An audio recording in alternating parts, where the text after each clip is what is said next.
Hello!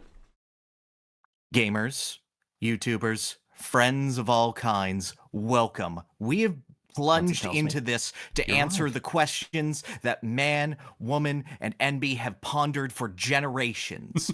How can you waste a perfectly good Sunday afternoon? I'll tell you how. Right here, this is an endless quest to find video games that will generally make us feel better than we did before. This is the endless struggle to find the journey to the place that we want to be in gaming. This is the Kong Quest. Wow. You told me you didn't have anything prepared. You ripped that out? I didn't have anything prepared. That was off the dome. That was terrible. No, that was great. I would have thought that was scripted. Oh my gosh. That's improv, baby. The place where we want to be? But when you're naming off places and people, I definitely thought you were going to end with New York City. No. We all new donkers here. Oh, good. Welcome, everyone. Hi. This is the start of the Conquest podcast. How's everyone doing? Glad to see you all here. Answer in the comments, please. Please do. Yes, welcome. This is Conquest. If you didn't get the pun, or, I don't know, wordplay, Piracong? Carvold's Quest? Conquest? It took us an embarrassing amount of time to come to this name, and then when it finally did, we both went, oh, yeah. Oh. No, man, that's so right.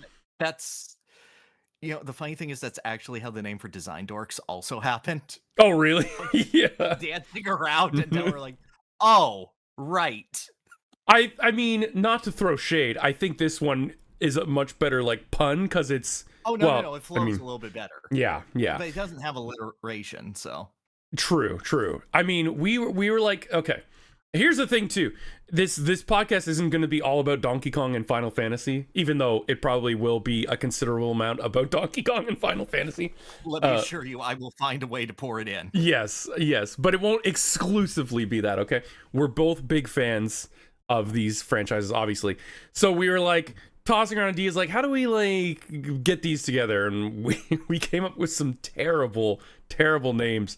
There was that's not Kill Chaos, but Chaos spelt like the Donkey Kong Country 3 boss. Coconut Crystals, Bananaga. I still like Bananaga.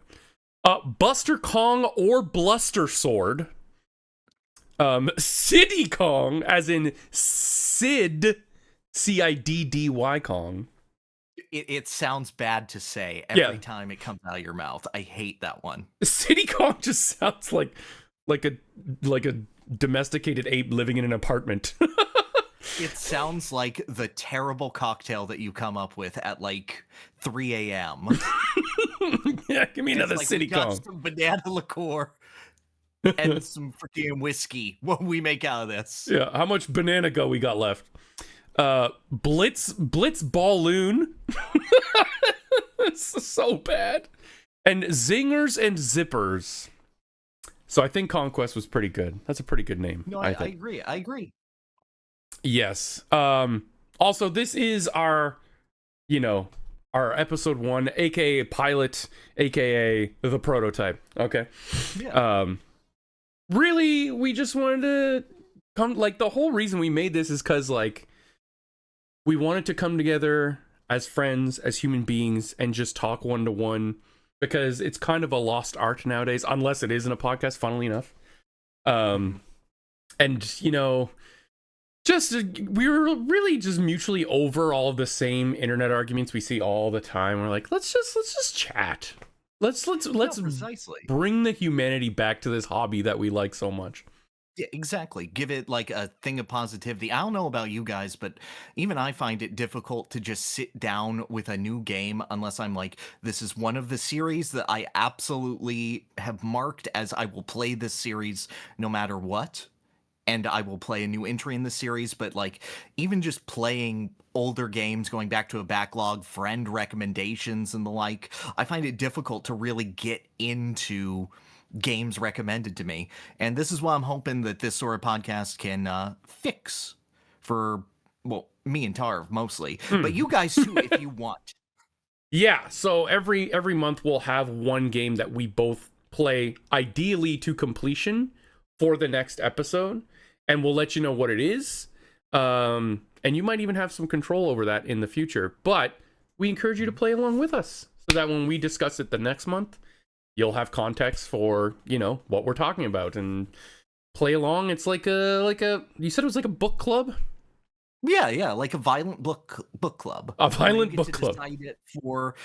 You get to decide what book you pick next by beating the other person into submission. It's great. Mm-hmm. And yeah, another... Yeah, of course. Unless the game completely sucks. And then we'll obviously. And then we'll shit on it. Neither of us would ever do that. Not intentionally, but... I mean, we can still talk or have a positive experience over playing a shitty game. It's just like watching a bad movie. You can still laugh your ass off watching it, right? It's all about the spin. Yeah. It's all about the twist. Clearly. Yeah, and also, please, I don't know if it's linked in the description. I don't know if you did that, but... I do have a direct link. Okay. Future episodes will be on their own channel, Conquest Podcast, on YouTube. So, before you forget, as you're listening to this, right now, open in a new tab and go subscribe there. That will be where new ones show up, okay? Yep. The first one's here. There. We'll probably re-upload the VOD to it as well. Yeah. So oh, yeah. Yeah, we'll put this one there. Prettier form, so. For sure. Yes, and huge thanks go out to Daniel Alba from Good Vibes Gaming for making our logo. It's wonderful. It's lovely. He did a great job. Thank you so much. And he does tons of graphic design work, animations. Hit him up. He's great. Very cool dude. We also have theme music coming. It wasn't ready, but we wanted to get started on this anyway. So we'll have a much flashier intro eventually once we have that going, which will be pretty cool. And I think that's all the like business stuff. Yeah, I think that's all the admin and whatnot. Yes, that's right. Yeah, that's all the unfun stuff up front. But what have you been playing? What have I been playing? Oh boy. So there are two reasons. One, to just talk to you about this, but the other reason that this podcast exists is for my absolute undying opinion of actually talking about Donkey Kong Bonanza live with the internet. So, that. Now, I spent a good long while. I don't know how long your first Hundo playthrough was, but that took me about, when I looked at it, about 50 hours to 100% complete Donkey Kong Bonanza. Yeah, you know what? I don't remember. I think I might have blue skeeted it. Let me actually just double check. That sounds about right, though. Well, it took me about 50 hours to complete the game, 100% with also a bunch of messing around. Yeah.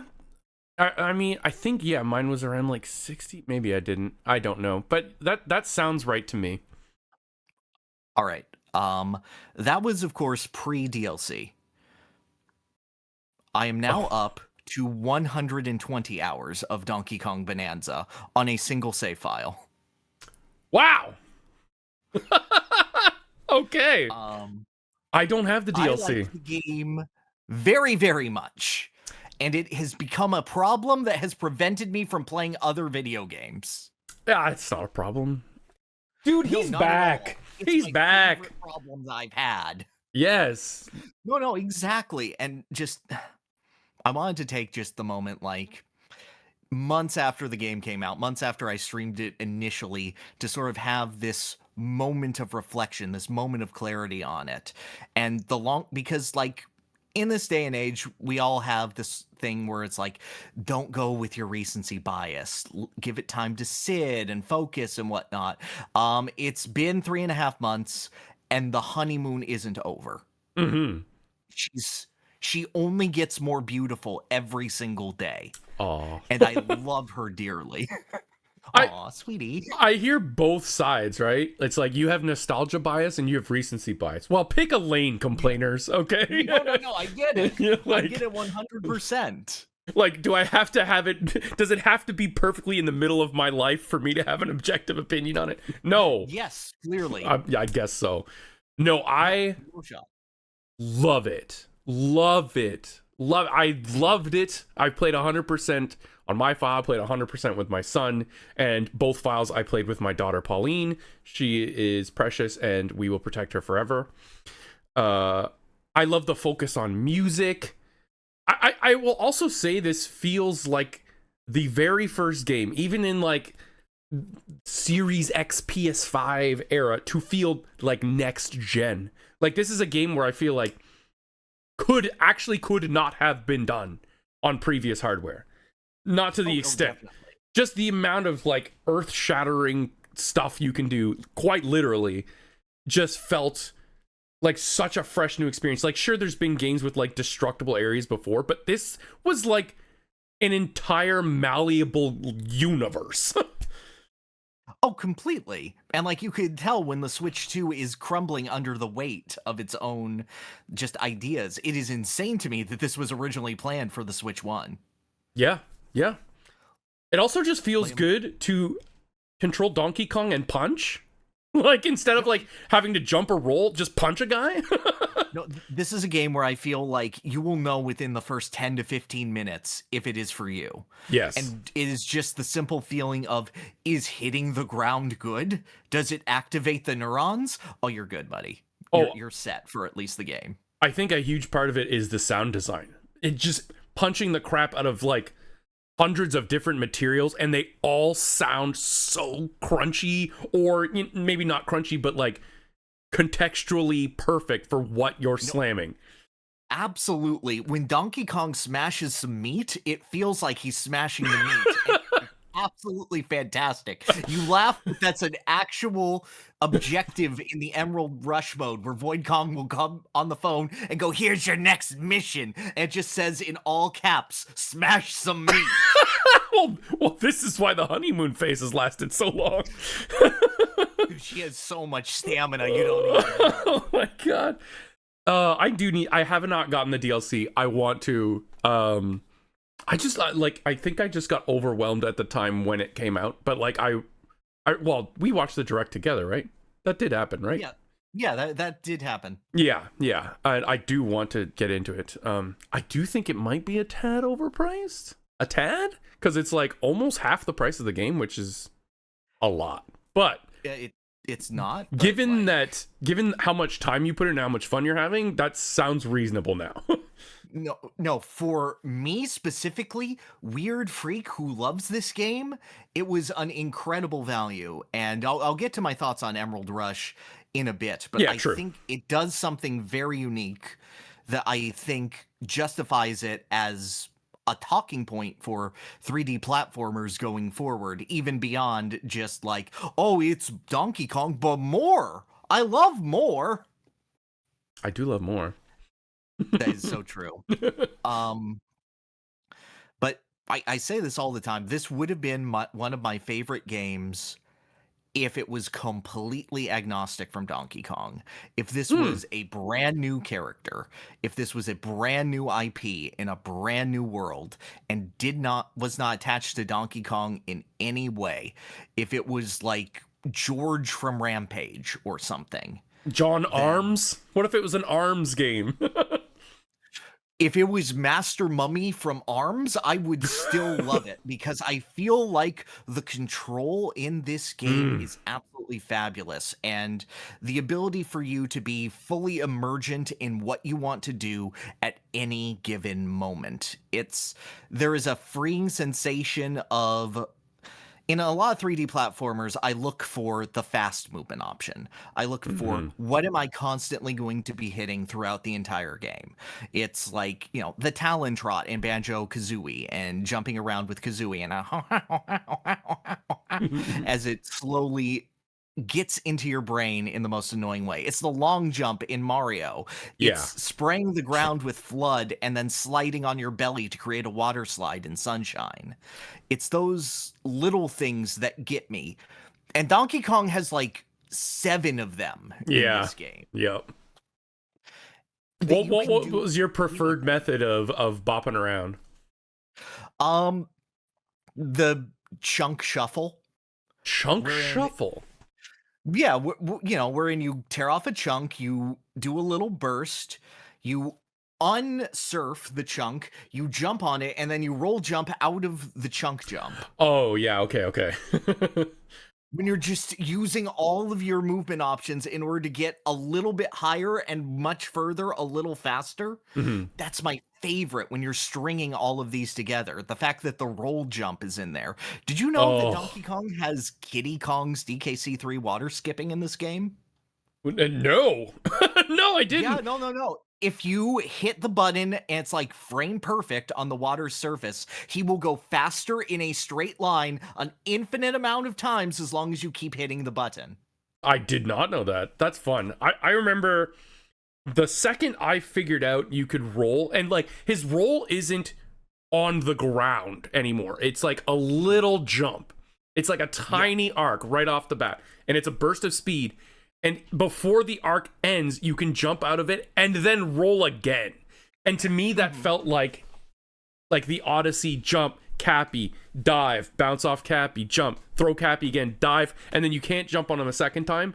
But chaining that together was like one of my favorite parts of Odyssey.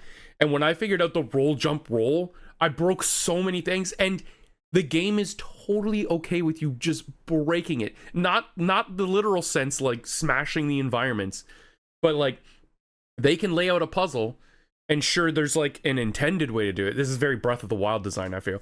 Or you can do some jank platforming, fun platforming, and you feel like Monkey because you can climb and you can roll and you can just punch the shit out of a wall. Like, oh, I was so scared that the design of this game wasn't going to lead into any interesting platforming. I was in the first couple worlds. Yeah, same. I know. You just like punch through wall and make the fastest beeline to the next layer possible. And that it would just completely mitigate the ideas of the game. But there is so much creative freedom in how you get there.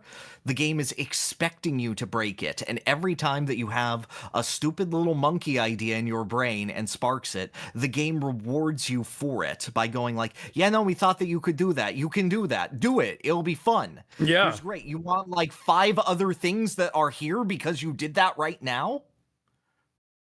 You got it. There are very few instances where they hardwall you and say, no, you must do it this way.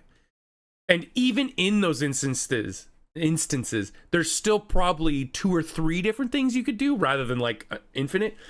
Because in the later levels, there is just like stuff you can't break or jumps. Yeah. Especially in like the optional post-game stuff, but we'll get there. Yeah, absolutely. But my favorite thing was just stringing together Bananzas because you can change them on the fly. So you can essentially just be some like Maui-esque shape-shifting god and just like string together all your abilities. Like I know I would always do the big double jump as the snake and then go full ostrich. And then from there you can like almost reach any place on the map ever. Oh, absolutely. You can even skip like story triggers there. Like when you get to the racing layer specifically, they have dialogue if you completely skip the Ramby Rumble and just platform to the giant statue at the end and go down. I did do that. I didn't do it initially. They say something to you? Who, like Diddy and Dixie? No, Pauline is just like, wow, it looked like they wanted to do something, but okay, we gotta go. Aren't those your friends? Nah, who cares? They probably say the same things. Oh my god, there's so much to love about this game. The entire they've like Nintendo, this is like a very Disney thing, but Nintendo and Disney, they do this where it's like hero, little adorable sidekick. And it lands almost every time. But Pauline is so cute and so adorable, and you want to protect her, and she's got little freckles on her face, and like those evil monkeys are being mean to her, and she's shy when she's singing, and oh my god, and every time you set up like a little encampment, she tells you everything that's going on in her mind, even though Donkey Kong just goes like, ooh. Yeah. Oh my god, it's so heartwarming, and Heart of Gold is like one of my favorite songs of all time now. Just hands down. Not video game, songs. I have had that on my running playlist along with Banandium Root Tower every day when I go on a jog. And I'm like, one of these two is my warm-up song. Nice. We have it on our hype up playlist in this house. Nice. Yeah. And that's the thing, is that Bananza dedicates so much time to character and characterization. I feel like there are these moments in, like, specifically Nintendo games that a lot of fans glom onto. Rosalina in Mario Galaxy and that sort of thing. And how, honestly, in like the Wii U generation, we kind of lost a little bit of that, where it became so dedicated on the gameplay and a very stagnant brand identity for a lot of Nintendo's IPs and the like. Yeah, and, like, what do we get? 3D World and Tropical Freeze. Yeah. And like, those are great video games. They are. I feel like with games like this, with games like, the lore that is found in Splatoon, I haven't played it, but I know that it grips people's imagination. Even to a greater extent than Odyssey did, because I feel like the only real analog in Mario Odyssey is Princess Peach in the post-game. Yeah, I didn't feel the warm and tinglies as much in Odyssey at any point, really. Oh, no, I did feel wonder. Like Mario Wonder? No. You felt the emotion wonder in Odyssey. Emotion of wonder. Okay. I was like, what got you teared up in Mario Wonder? Damn, dude. Prince Florian, he got laid. No. Yeah, I felt more emotion in Odyssey based on the video gaminess of it all. Like, Break Free, when it's talking about, like, the history of Mario. That was, like, I felt emotion on, like, a meta scale. Like, look how far we've come. I love Mario, and I'm controlling Bowser, which is amazing. Yes. But it wasn't like in the writing, it was. No, and it's not like Donkey Kong Bonanza is super deep character writing. No. But it cares about its world, even from just like the little fractones that are all throughout the game and how they react to you, and the Diary of the Exploratone. It feels, I don't want to say it feels very rare, because it's a lot gentler than rare. It's how rare would have presented characters to you, but with a lot less of a sardonic edge. Yeah. And speaking of, it's really nice how much respect they put on the Rare games in this game, which they had not done for quite some time. Oh, certainly. And it's a very slow build to it. Like, Bonanza allows itself to breathe as its own game first, to the point where, like, I'm an old Rare head, and I'm going, are they going to show off things? Is this going to happen? And then, boom, it hits you with Stickerbush Symphony. Yeah. Or like how the fossils at the start of the game are just fossils. They're just fossils. And then slowly you're like, hey, wait, that's naughty.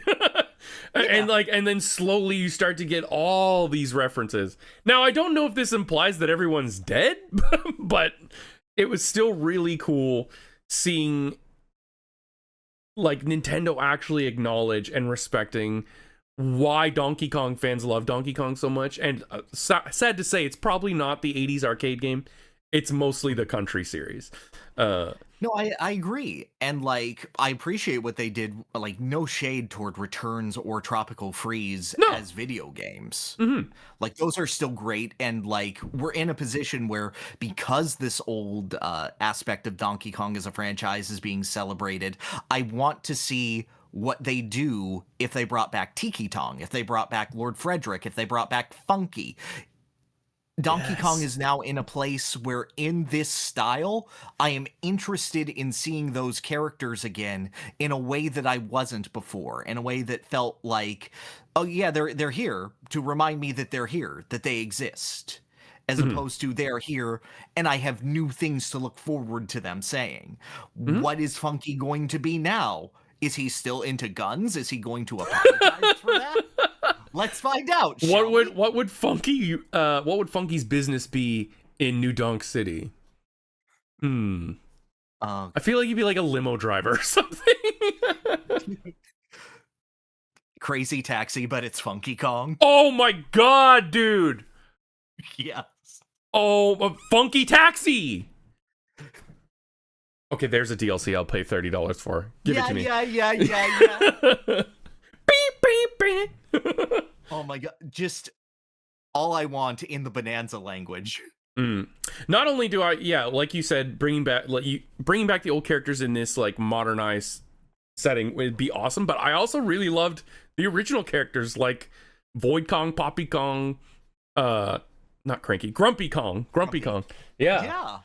Loved that. No, Loved they did them. a great job. It was when I was in the Groove layer and you get like this extended story sequence with Poppy. I was like, oh, this is going real different from Odyssey's tack. Yeah. Okay. The biggest improvement, I think, going from Odyssey to Bananza is that I can actually use the bananas. Like, they have a tangible gameplay effect. The talent tree, I was like, what? Are we giving Donkey Kong a talent tree?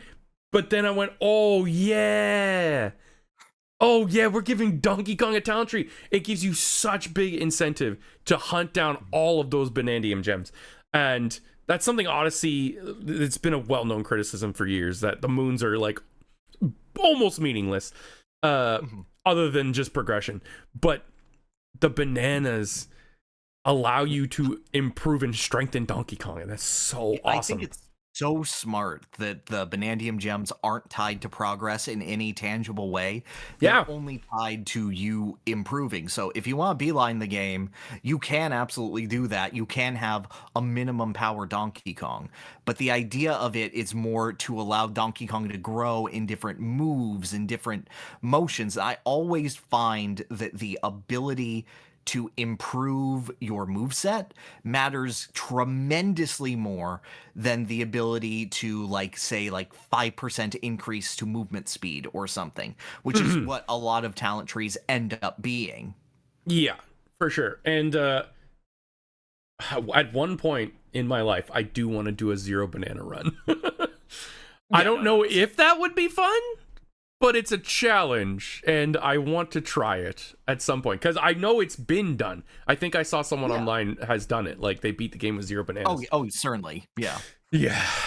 The only issue is there's a gold chip hard wall, and without some of those talents to like farm them efficiently, that would be kind of...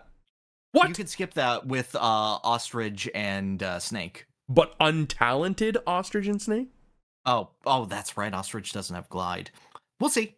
Ostrich has glide. Oh, no, untalented, you just drop. Yeah. That's what I'm saying. So if you're doing a 0 banana run, I think that gold wall will probably be the most tedious part. But I still want to try. But then again, you might not be spending any all the way up until that point. So, except on like maybe rest spots. But yeah, I do want to try that sometime. How do you feel now about the death of old Donkey Kong and the birth of guy? Yeah, me too. I really do. Yeah, no. This guy's like a friend. I needed to see him in motion. Like, the first time I saw him, I was like, oh, this guy is way too normal.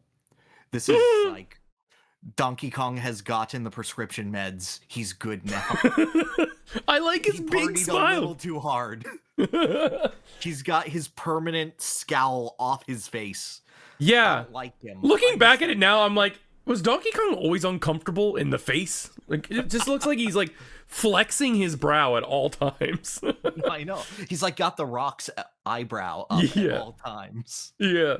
No, I love it. I really do. I will always love old Donkey Kong design and respect it, but man, I really like this like new, goofier, cartoonier Donkey Kong a lot. It's the big smile, and he's way more expressive, way more, which is needed when you have a little girl talking to you for like 40 hours and you don't say anything back. No, absolutely. He's so gentle and he expresses his character so wonderfully. And that appeals to me more than saying this is better than the other one. I don't care about that. I care about the use of the characterization. Yeah. And like, I like this guy. I like looking at this guy. He's fun. And I like him more than I did in the Mario movie with that design. True. Oh, yeah. The Seth Rogen of it all is still kind of hard to digest. Yeah, no. It's a bit much. Yeah. But I mean, I just do still quote, yeah, well, your dad is right. Yeah, that is the best. Okay. The one thing that I feel like this was a me issue, because I didn't realize until you told me that there's an option in the menus where you can make your Bananza transformations not overpower the music. Because typically when you transform, it's because Pauline is singing. That's like the lore. So she's literally singing. I didn't get to like absorb much of the like world music because I don't know about you, I was almost always Bananza'd. There was very rarely a time where I was Donkey Kong and not I was the opposite. I only used Bananzas when I had to because I want to push DK's base moveset to its limits. I want to see how far I can get as just DK. You're not missing terribly much. There are some really good songs, but I would say that Bananza has like a tight top 10 songs and then a big drop off after that. Yeah. I did go back and listen to a few after. I'm like, okay. Yeah. Yeah. My favorite song. I would say that's its weakest aspect is its overall soundtrack. Because it's probably incredibly, well, they're toward the end, so it's incredibly bottom heavy as a soundtrack, I would say. Yeah. So we haven't talked about one thing in Donkey Kong. Oh yeah, the DLC's good. Oh no, we did talk about that. No, only a little bit. Yeah, no, that's I can't think of a better finale of a Nintendo game. Nah, that was great. My only gripe with it was that it was too short. I would have preferred like maybe 2 or 3 layers of the Kremlings rather than just one. I agree, but it was still a solid like 2-hour chunk at the end of the game. I know. And it was my god, perfectly paced. It did not usurp Void Kong or Voidco in any way. Yeah, let them breathe. Let them breathe. Fun villains. I think that they did a fantastic job. The fact that it comes after the most Banjo-Kazooie level Nintendo has ever made with the food carnival. Park, yeah. With the grungy factory underneath. Mm-hmm. Where I was like, this is all of the wonder in my soul. Thank you. And then it drops you into this horrible, dank hole where everyone is mean to you. Yeah. And be like, go the fuck away. But pay me $10,000. Before we get to the really good stuff, there was one other thing I wanted to talk about in that part of the game design that I thought was really cool and that like kind of accelerated like amped up the difficulty as you went, because we were saying earlier in the early game it just felt like I could smash my way through everything and the level design was like whatever. But weirdly, which no one would ever have on their bingo card, is that this game does some like chemical like material kind of like I don't even know how to describe it, but you have to think about how materials interact with each other in a Donkey Kong game. You have to like know your chemistry. Like you have to like throw salt at an acid enemy, or like throw dirt or ice on magma tiles and stuff like that. Like, and then especially in like the post game trials or whatever, that become the elephant one is like all chemistry. Like you need to know how every material reacts to every material. Some you need to push into the sunlight, or some you need to like make sure they're not in the sunlight. I had no expectations that I needed to like think about how materials react against each other, but it was really cool, and like it made for some really fun gameplay moments. Did you know that if you throw dirt at a fractone, it will absorb the dirt and become like this horrible amalgamation, and you can kind of just shape them however you want? What? No. Hideous Cronenberg rock people? No. I I did gave not the know game to my that. sister, and she discovered that within 5 minutes. And I went, "Don't you want to do some platforming?" And she went, "Nah, I'm No. making some freaks." I call this one Love Wins Oh my god. because she just combined two fractones together, and there were two different colors. Like, look, they've kissed. Oh my god. That's fantastic. Yeah, that's another another thing where I feel like this is next gen gaming. Like, I don't know if we could have pulled off this, like, and then there's like massive pages of stats of how much of every type of material you've destroyed by cubic meter. It's like, man, oh man. Okay, now let's go back to the bottom layer. Oh yeah, can do 100%. So I actually have this recorded on stream when I played through, and you go to one of the best named things, the Go No Further Gate. Yeah. And it's this giant obelisk, and they say, someone from the surface came in here long ago and never came out. And I look directly into the camera and I say, that's K. Rool. He's been here for 20 years with the Kremlin crew. That's where they've been. I was fucking joking. I didn't mean like, you were manifesting. I made it happen. Yeah. I made it real.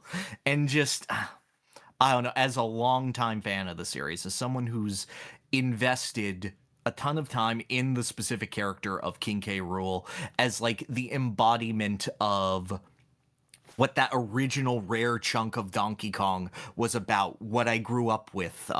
Not just the nostalgia for it, but that level of characterization that I appreciated from the Donkey Kong franchise that was there less and less in other mediums. To have that so thoroughly paid off, not just with the fact that King K. Rool exists, but the fact that he's introduced with his Donkey Kong 64 leitmotif after murdering the main villain of the game, barging in, and then immediately steals the technology of the previous person in order to continue on as Crocodile Cacophony starts playing in the background. And it's right after a pretty great boss fight with Void Kong too. Like, one of my favorites in the game, honestly. Definitely. And, like, I know a lot of people will see this and go, like, there's a feeling of nostalgia pandering here and the like. Sure. And I don't feel that at all. I feel that it is woven into the narrative to go, oh, damn, this is something that actually happened in Donkey Kong's world. There is a reason that this character is here. If it were any other series, this would be perfect chaos arising from the depths. This would be Dark Gaia coming out at the end of the game. It just so happens that the most evil thing in Donkey Kong's universe, the demon sealed at the bottom of hell, happens to be the fat crocodile that stole his bananas 30 years ago. Oh my god. When I first saw that gold belly, I was like, that's him. That's him. There was no question. I was like, that is K. Rool's stomach. I know it. This weird gold nipple thing at the bottom of the core. Oh my god, it was so good to see him back. So good. And from there, it's just a sprint that doesn't be like, remember this, remember this. It does do that, but it establishes the characters in such a strong way to give them such a strong presence. It pays off. The fact that it held on the camera of the first Croconoid coming to life in the Ingot Isle cave-in at the very start of the game, and then you see the shell come off and it's Critter, and he's weirdly buff and serpentine. And you're like, damn, Critter, I didn't know you were like that. And then you punch him and he honks at you, and you go, oh! That's still the best sound effect in gaming. It is. Oh my god, that was so satisfying. I also thought, like, when you first get to that bottom layer with the giant K. Rool statue, the music there is like the cave theme from Donkey Kong Country, and I just like, or maybe it's not. Yeah, but it's not even like the music. It's just like the cave ambience from DKC1. Yeah, it's very subdued, and it like weaves in and out of the Minecart Madness theme as well. Oh my god. And to just, my complaint earlier where I was like, I wish it was more, but they kind of do a good job of recontextualizing what you've done so far. You're like, oh, all of these were the Kremlin crew the whole time. They were just like freaky gold amalgamations of them or whatever. Yeah, exactly. And it's like every layer then becomes like, in the same way that the fossils became, oh, I can't wait to see what's next. Every layer becomes, I can't wait to see what enemy they bring back. I have never popped off harder for the stupid buzzard in my life. I love Neki so much. I hate him. I love him. I know. Oh, it was so good. So good. And then when you had like there was like a fight at the bottom, and then you could come back and fight like the entire Kremlin crew for like a bonus banana. That was so much fun. No, they brought back the what are the TNT guys called? Kaboom. Kaboom. Kaboom and Army came back. I know. I was like, damn. Okay. Those are some cuts. At first I thought it was going to be all DKC 1 enemies, and for the most part it is, aside from him, I think. No, you're right. Yeah. But like, I appreciate all of the crew that we got there. Yeah, absolutely. And then Daddy. Yes. So the big fear is always when you bring back a legacy character and you're like, are you going to do them justice? Is it just going to be like, oh, there's a reason that this character was such a nostalgic time that they aren't really slotted in well contextually? And then I punched K. Rool in the dick, and he didn't flinch. And it did like a baby amount to his health bar. Yeah. And I went, oh, we're so back. Because like, I don't know about you, but like, I killed every single boss in this game in like 10 seconds. Yeah, all of them except for the like acid, like flubber boss. Oh yeah, Muckety Muck. Yeah. Yeah. It was literally just him and then Void Kong, but only because Void runs away. Yeah, everyone else I just slapped the shit out of in like 30 seconds. It was a little disappointing. That with the music, I'd say like the bosses on the first run anyway, maybe needed a little work. I would agree, just because of how powerful your character is. But I feel like it's put in service to K. Rool's actual fights in the matter of, you have infinite Bananza power for these, and he's still clapping back at full force. Yep. Oh. And not only is he, hitting you, not only is he replaying his greatest hits, he's doing it in such a grandiose fashion. He gets the power of God, and his first decree is, give me the worst looking gun you've ever seen. I want to use the power of God to shoot a monkey. Yes. It covered in golden bananas. Exactly. Yeah. And like, that first boss fight is great, but it cuts off like just as you feel like it's getting going. You're like, all right, it's phase 2. And then it stops. And then you see a shop next to you. And you're like, okay. I know. I was immediately like, yeah, this ain't over. Yeah. I wouldn't have thought that anyway, but the fact that you gave me a shop. I would have been significantly more worried. So the shop helped me. True. Because I don't trust Nintendo to not do it. The last time I thought, oh, there'll be more, it was just a fat walrus. Yeah. Which was fine, but it wasn't also. And then you hit me with more fan service I've ever felt in my entire life. Oh my god. The pop-off moment. I mean, when it was like Donk King Kong Country. Oh, I lost my shit. Oh, me too. Me too. Laughed my head off. And like, that's the whole thing. Like, by the time I got there, I knew to some extent, okay, King K. Rool's in the game. Oh, yeah. Like, I'm getting too many notifications on specifically my K. Rool videos for him not to be in the game. Oh, bummer. Yeah, I know. I got like the Tuesday before, and I saw, well, that's probably what that is. And then I saw more. I didn't read them, but knowing that, I'm like, well, yeah. I have a pretty good hunch. There's some foreshadowing. in the game. Oh, absolutely. Yeah. No. The fact that every time you talk to Cranky and the little icon of Void Kong doesn't pop up every time he has dialogue, because that's what they always do. If they're referring to a character, their head will appear next to them. Yeah, they put the little emoji in the text, yeah. Yeah, and Cranky doesn't do that. Other characters will gladly do that for Void, but Cranky never will. See, I always thought it's because Cranky's old. And he doesn't do emojis. But that's... Doesn't he do it with Rambi? Oh, maybe, yeah. So, no, what you're saying makes way more sense. Yeah.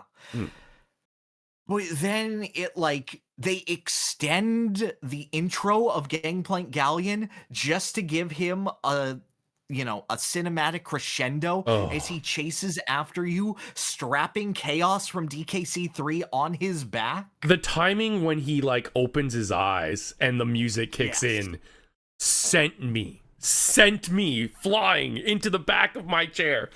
Where it's like, oh, ding, ding, ding, ding, ding, ding, ding, and then you just see him going faster than the Banandium root is actually shoveling you to the surface. Oh my god. And then the whole fight on that platform with that music. They nailed it. They nailed it. Yeah, and it's not a hard sequence, but did you catch that they have a little bit of his DKC3 boss theme in there? As he starts using the remote, no. They have the guitar line, the bum bum bum bum bum bum bum bum bum. Bum bum bum bum bum, and it's this backing instrumental before it gets into the da na na na na na na na na na na. No, I'm gonna have to re-listen. I'm gonna have to re-listen to the DKC3 K. Rulenstein theme again. Oh yeah. Because all you remember from that one is wow. Yeah, I don't remember it all that well. I'm not gonna lie. Yeah, it's a simple chord progression, but I'm like, oh, that's what that is. Damn. And then you emerge at the surface and just, I would have been happy there. Yes, I would have too. I would have been happy there. Okay, give me a little last phase fight. Give me Ganon phase 4 of Twilight Princess. Yeah, give me the Omni Slash ending. Yeah, exactly. But then they give you so much more. So much more. Stop. It feels like fan fiction. It really does. If I were writing a perfect Donkey Kong finale, I'd be no, it's too much. Yeah. To put all of these signs there, to put a sign of Lanky Kong, to actively change the environment. I'm going to toss you just a quick picture into our call chat of they have regular New Donk City signs and he obscures it to be crocodile references. Gator Sea Law. Yes. Oh my god, yes. Oh my god, the fact that he got to the surface and there's a boss fight, sure, but transforming the entire city into a King K. Rool is fucking back baby party. It's oh my god, you guys get it, you get it. And you get it, and you have the budget to make this happen. I know. You have a better dream than I do. Yeah! And then the boxing ring rises from the depths of the swamp on top of an airship. I thought it was the flying croc was carrying it, is it not? Yeah, no. It's airlifted by it. Right, yeah. And unbelievable. It plays aquatic ambiance that goes into a refrain of Jump Up Superstar before that gets smashed by K. Rool's theme. How dare he take the most soothing, calming song and make it a fuck you, I'm back anthem. He takes it and he takes your daughter's future song and ruins it. I mean, that whole last level is a reference to not only Rare Donkey Kong, but they do the meters thing, like in the original Donkey Kong. So this game it's the perfect mixture of brand new and respect for the series. And fully agreed. I spent a long time considering this. I earnestly think this is my favorite video game. Period. I can't argue. I have those video games that make me up, that are 100% a part of me, that make up my psychology in growing up. Things like Donkey Kong Country 2, Kirby Superstar, Metal Gear Solid 3, Banjo-Kazooie, Persona 4. And there are new games that I love that show me things that I never knew before. Things like when Nier Automata came out, when Disco Elysium came out. Those are games that I was just fully engrossed in and was like, oh, these are showing me new feelings and new things that can be done in the medium. Bananza struggles even harder against that because it's a game that I have horrendously high expectations for. Yeah. Is a game where, like, I am at my most critical at every possible moment. And it not only exceeds those expectations, but shows me new things that I didn't know about something that I love the most. Yeah. And, like, if I can't put that at the top, if I can't value that, then I'm never going to be greater than my past. Donkey Kong Bonanza shows me that there is always hope for the future, to be surprised in things that I already know, that I already love, that people love the same things that I do and want to make them better. And that's what I love about it, truly. Yeah. What you said really rang true for me, is that going into this, there was a lot of weight on the shoulders of one Donkey Kong. And the expectations were through the roof. And then they just completely just blasted through that ceiling. It's unbelievable. It's my favorite Donkey Kong, guaranteed. But this is probably a top 10er for me as well. I wouldn't go so far as to say it's my favorite game ever. But like, just even not only playing it, just thinking about it just makes me happy. Listening to the music makes me happy. Like, it's indescribable. It's they nailed it. I see you there with, like, you know, FF7 Remake and Rebirth, and when you rank those very personally high, and I'm like, is he sure on that? And then I play this and I'm like, oh, I get it now. Dude, when Re 3 comes out, I'm going to be insufferable. Oh, I'm sure. I'm insufferable right now. I know. You're paying it forward right now. Trust me. I'm going to talk about part 3 for hours. So Final Fantasy fans, come back when that happens. No, absolutely. And then I do want to touch on the DLC just a bit. Oh yeah, sure. Because before though, did you want to talk about any of the post-game stuff? Post-game stuff's fine. Yeah. Like, yeah, I enjoy playing more Donkey Kong. It is there for completion's sake. And if you're like, you know, maybe I preferred Mario Odyssey's Dark Side of the Moon, or Darker Side of the Moon rather. I didn't. I found them basically about comparable in terms of difficulty and execution, and I feel like, say, the Galaxy games and Champions Road were much better finale end piece levels. I think the more fun post game in Odyssey was Peach's Castle, honestly. But like, I agree. Yeah. I agree with you. I think the trials, while fun, got a little long in the tooth. They were a little lengthy. I agree, except for the ostrich one, which was the longest. Oh. But I found so much fun in trying to figure out how to get to islands out of sequence. Okay. See, I was going to say the ostrich was my least favorite one. No. I love that one. Okay. I was just like, how can I break this? And it let me. True. Yeah. Okay. Sorry to cut you off there. Go ahead about the Emerald, No the Emerald problem. Dream. So, yeah, no, Emerald Rush, the issue with ER is always going to quickly come down close to my its door. price point. 1 sec. Oh, yeah, no, go for it. I see your nervousness. So the issue with Emerald Rush is always going to be its price point. It's always going to be, this is a $20 game or a $20 DLC with what should have been a free addition to the game with DK Island coming out in the same window that Silk Song is releasing as a full game for $20. That's the entire conversation around it. Is it a terrible price value? Not for me, who got 70 hours out of it and will probably get less out of Silksong, but for a vast majority of people, yes. However, I feel that belays exactly what Emerald Rush does for the game. And I want to discuss that more because I feel like if more 3D platformers had an Emerald Rush, if, other developers can learn from this mode, I think 3D platformers as a whole will become elevated.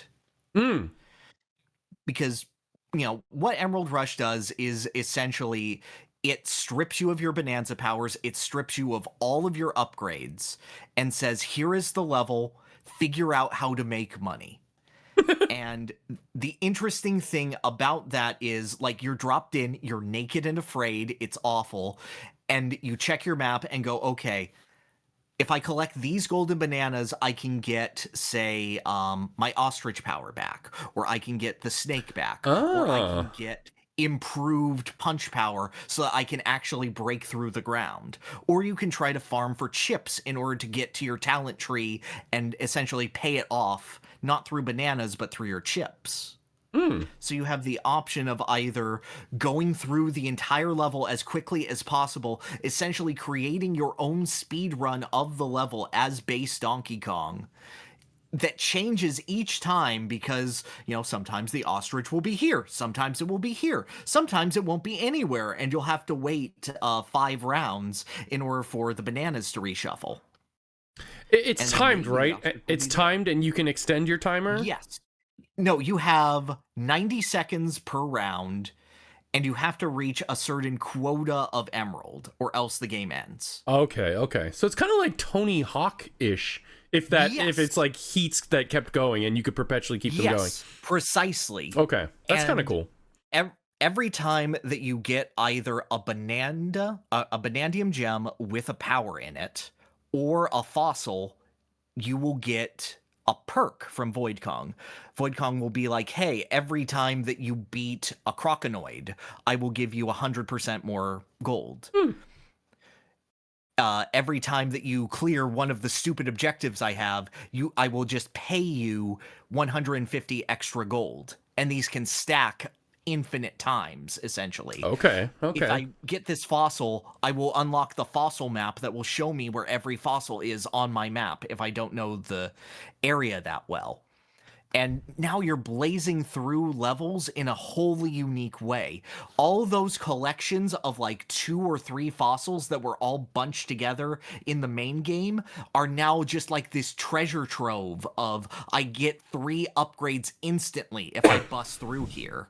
The entire level is recontextualized with what bananas are far out of the way, what fossils are far out of the way, how can I route them in, when do I fight enemies. I think that like everyone who plays Emerald Rush has this genius moment where they realize all of the little octopus guys, the peekaboopoids who hide in the rocks, they're like, if I use my ability and I use the one where if I hit them with a chunk it multiplies, and I multiply it by every time I kill a peekaboopoid, I'm killing like 10 peekaboopoids in one swing. Okay. So I get like 100 times multiplier. You're selling me. Feels smart about that. You're selling me on this. This sounds like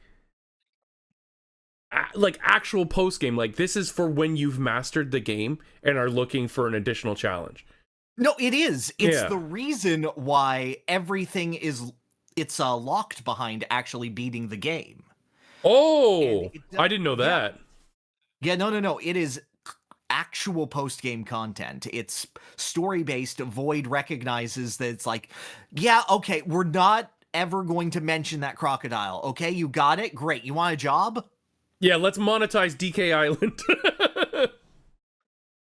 Exactly. And it's not just DK Island. It's most of the layers in the game. And you unlock them one after the other. And you get the realization of like, oh, wow, Freezer Layer sucks without the zebra. Oh, yeah. Or like the Feast Layer is incredibly hard when it turns down your punching power to 1. Oh, I wouldn't even, kills you in like half a hit. It completely changes how you interact with every level and makes you appreciate how scalable and how fun it is to play around with them in a completely different way than the main game does. Yeah. It reutilizes all of its aspects so well, and I respect the hell out of it. I think that's important because I'm sure I'm not alone in this, in that when I get to a new layer, one of my first instincts is to just completely destroy the shit out of it. Exactly. Go into elephant mode and give it the big suck and try to get like as many treasure boxes as possible. Because yeah, a part of me is like, man, I really am just shredding this world to bits. I wonder if I had the reduced ability to do so, or if I even couldn't, what that would look like. So I'm glad that Emerald Rush exists to not only, I mean, you could always just do that anyway, but this kind of forces the player to get familiar with the layout. And yeah, like you said, just recontextualize how you think about the game rather than a giant sandbox or sandcastle to be smashed. It is now a little bit different where you have to path out and stuff. So you're kind of selling me on it, and I might download it now. That sounds so fun. I will just say before we stop, my favorite build that I've ever done is an ostrich-based build, and it is for every second that you glide, you gain like a 0.04% multiplier.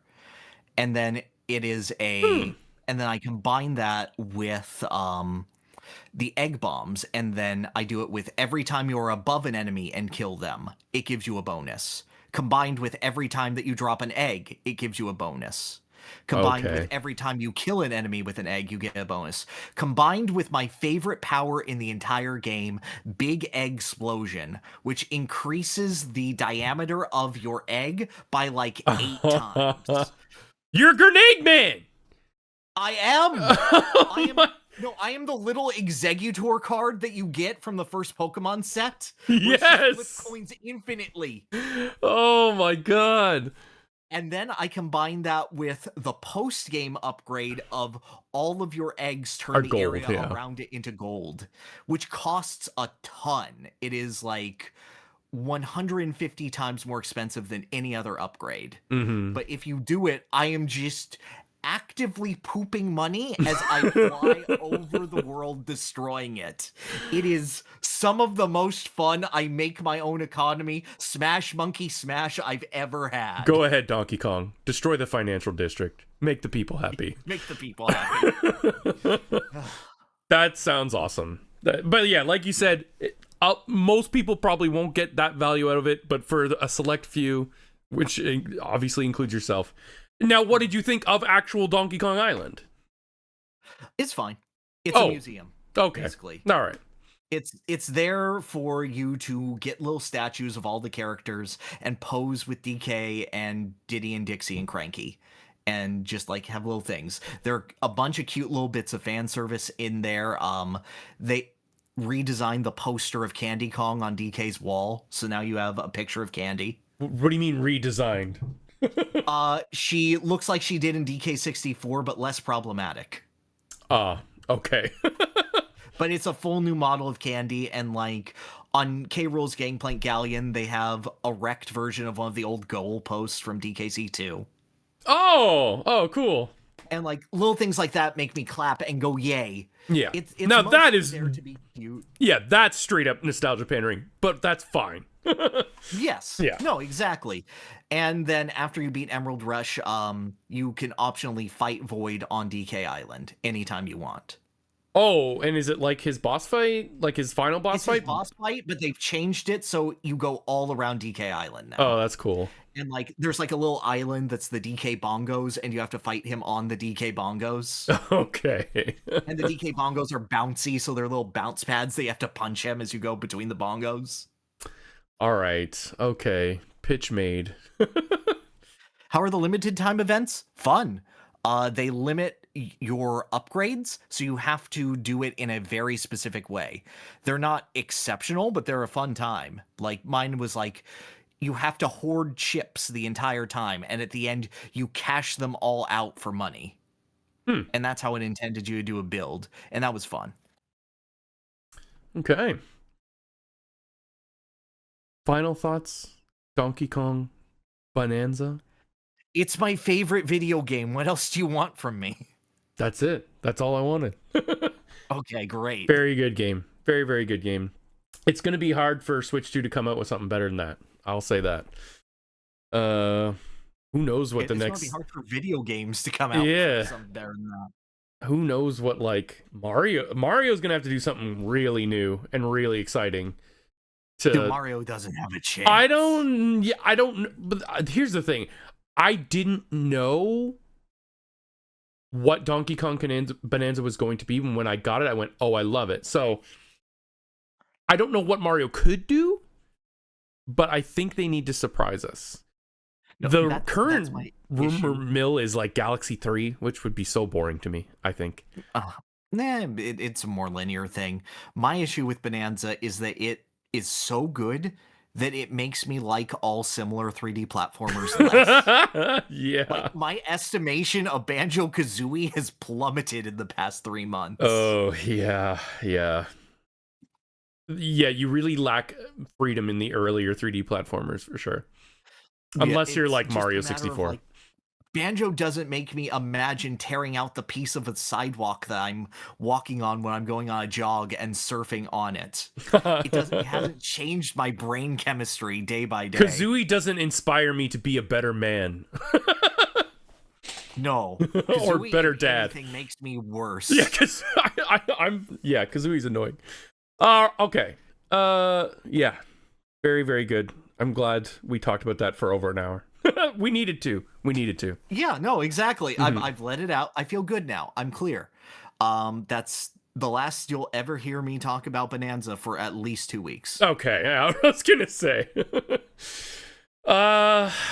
Yeah. So I've been playing. I've been playing a lot of different games over the past couple months. I've been playing more games casually.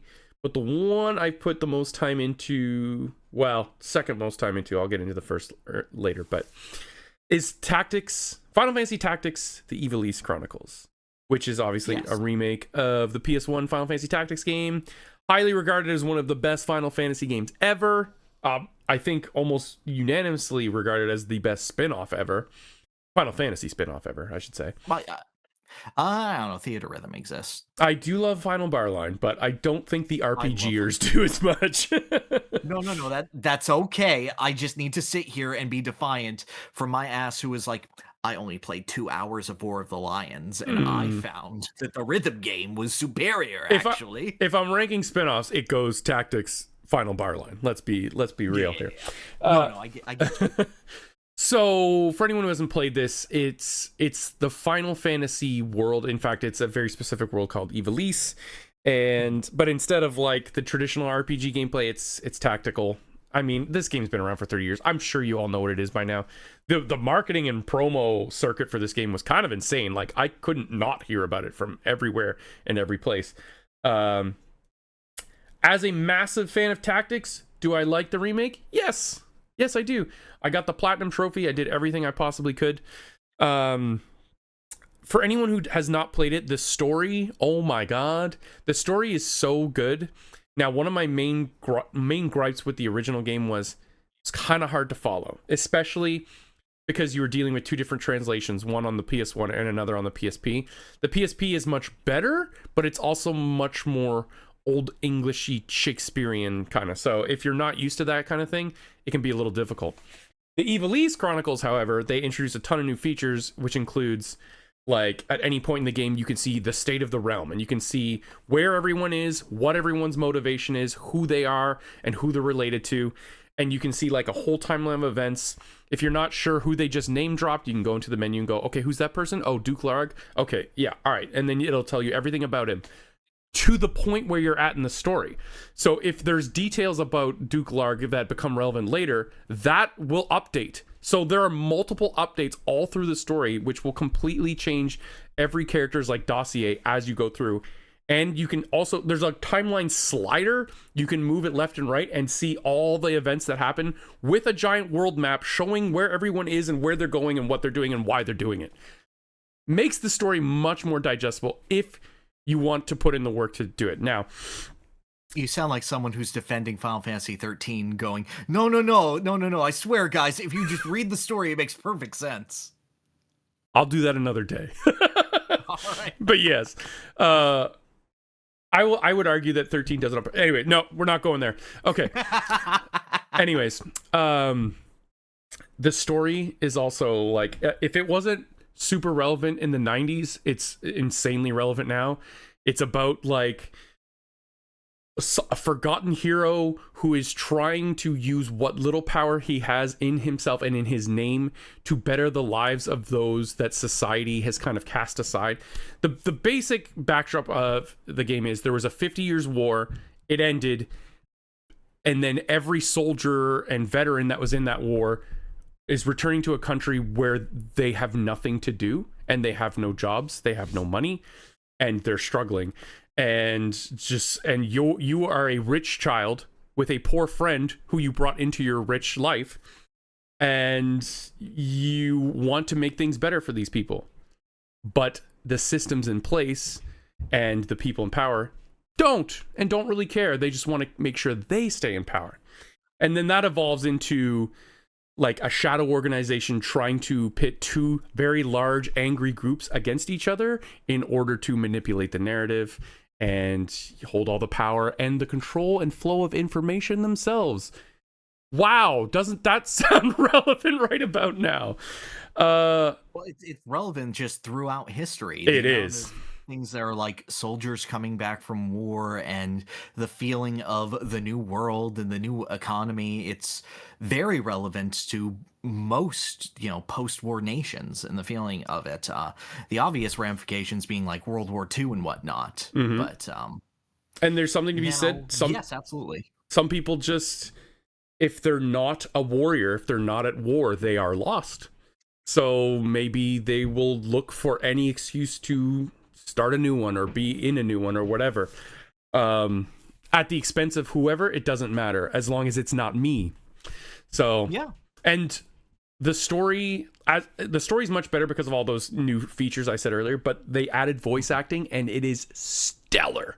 It's so good. Like I was hesitant. I was like, yeah, I don't know if voice acting's gonna work here, fam. But then playing through it, they did such a good job. Because I've played other games like Triangle Strategy and oh my god, what was the other Square game where the voice acting was just horrendous? Oh, the Trials of Mana remake. Oh boy. Oh boy. Trials of Mana. Yeah, no. Oh. So because this is like kind of like a budget Square title, I was scared. But no, they crushed it. They did a great job. If you're playing through the story, definitely do not skip the voice acting or the dialogue. It's fantastic. The gameplay is fantastic. If you like building, your own team with different jobs, the job system is great. It's constantly evolving. You start out with like basic jobs like Squire and Chemist. The Squire evolves into like Knights and Dragoons and very physical jobs. The Chemist evolves into magical jobs, Black Mage, White Mage, Time Mage, Summoner, etc. You can mix and match and grow a team all your own. It's fantastic. Now, I'll talk about specifically the Ivalice Chronicles and the changes it makes compared to the original, which is like what every Final Fantasy Tactics fan really cares about when they're thinking about playing. Yes. Luckily and thankfully, and I think every friggin' remake should do this always, they include the original game right on there.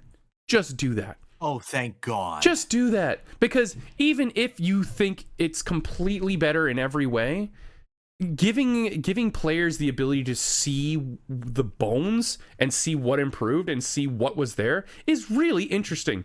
What's another game I recently played that had included the original? Oh yes, the Dracula X Chronicles on PSP. Chronicles, yeah. Yeah, which it just included Rondo of Blood.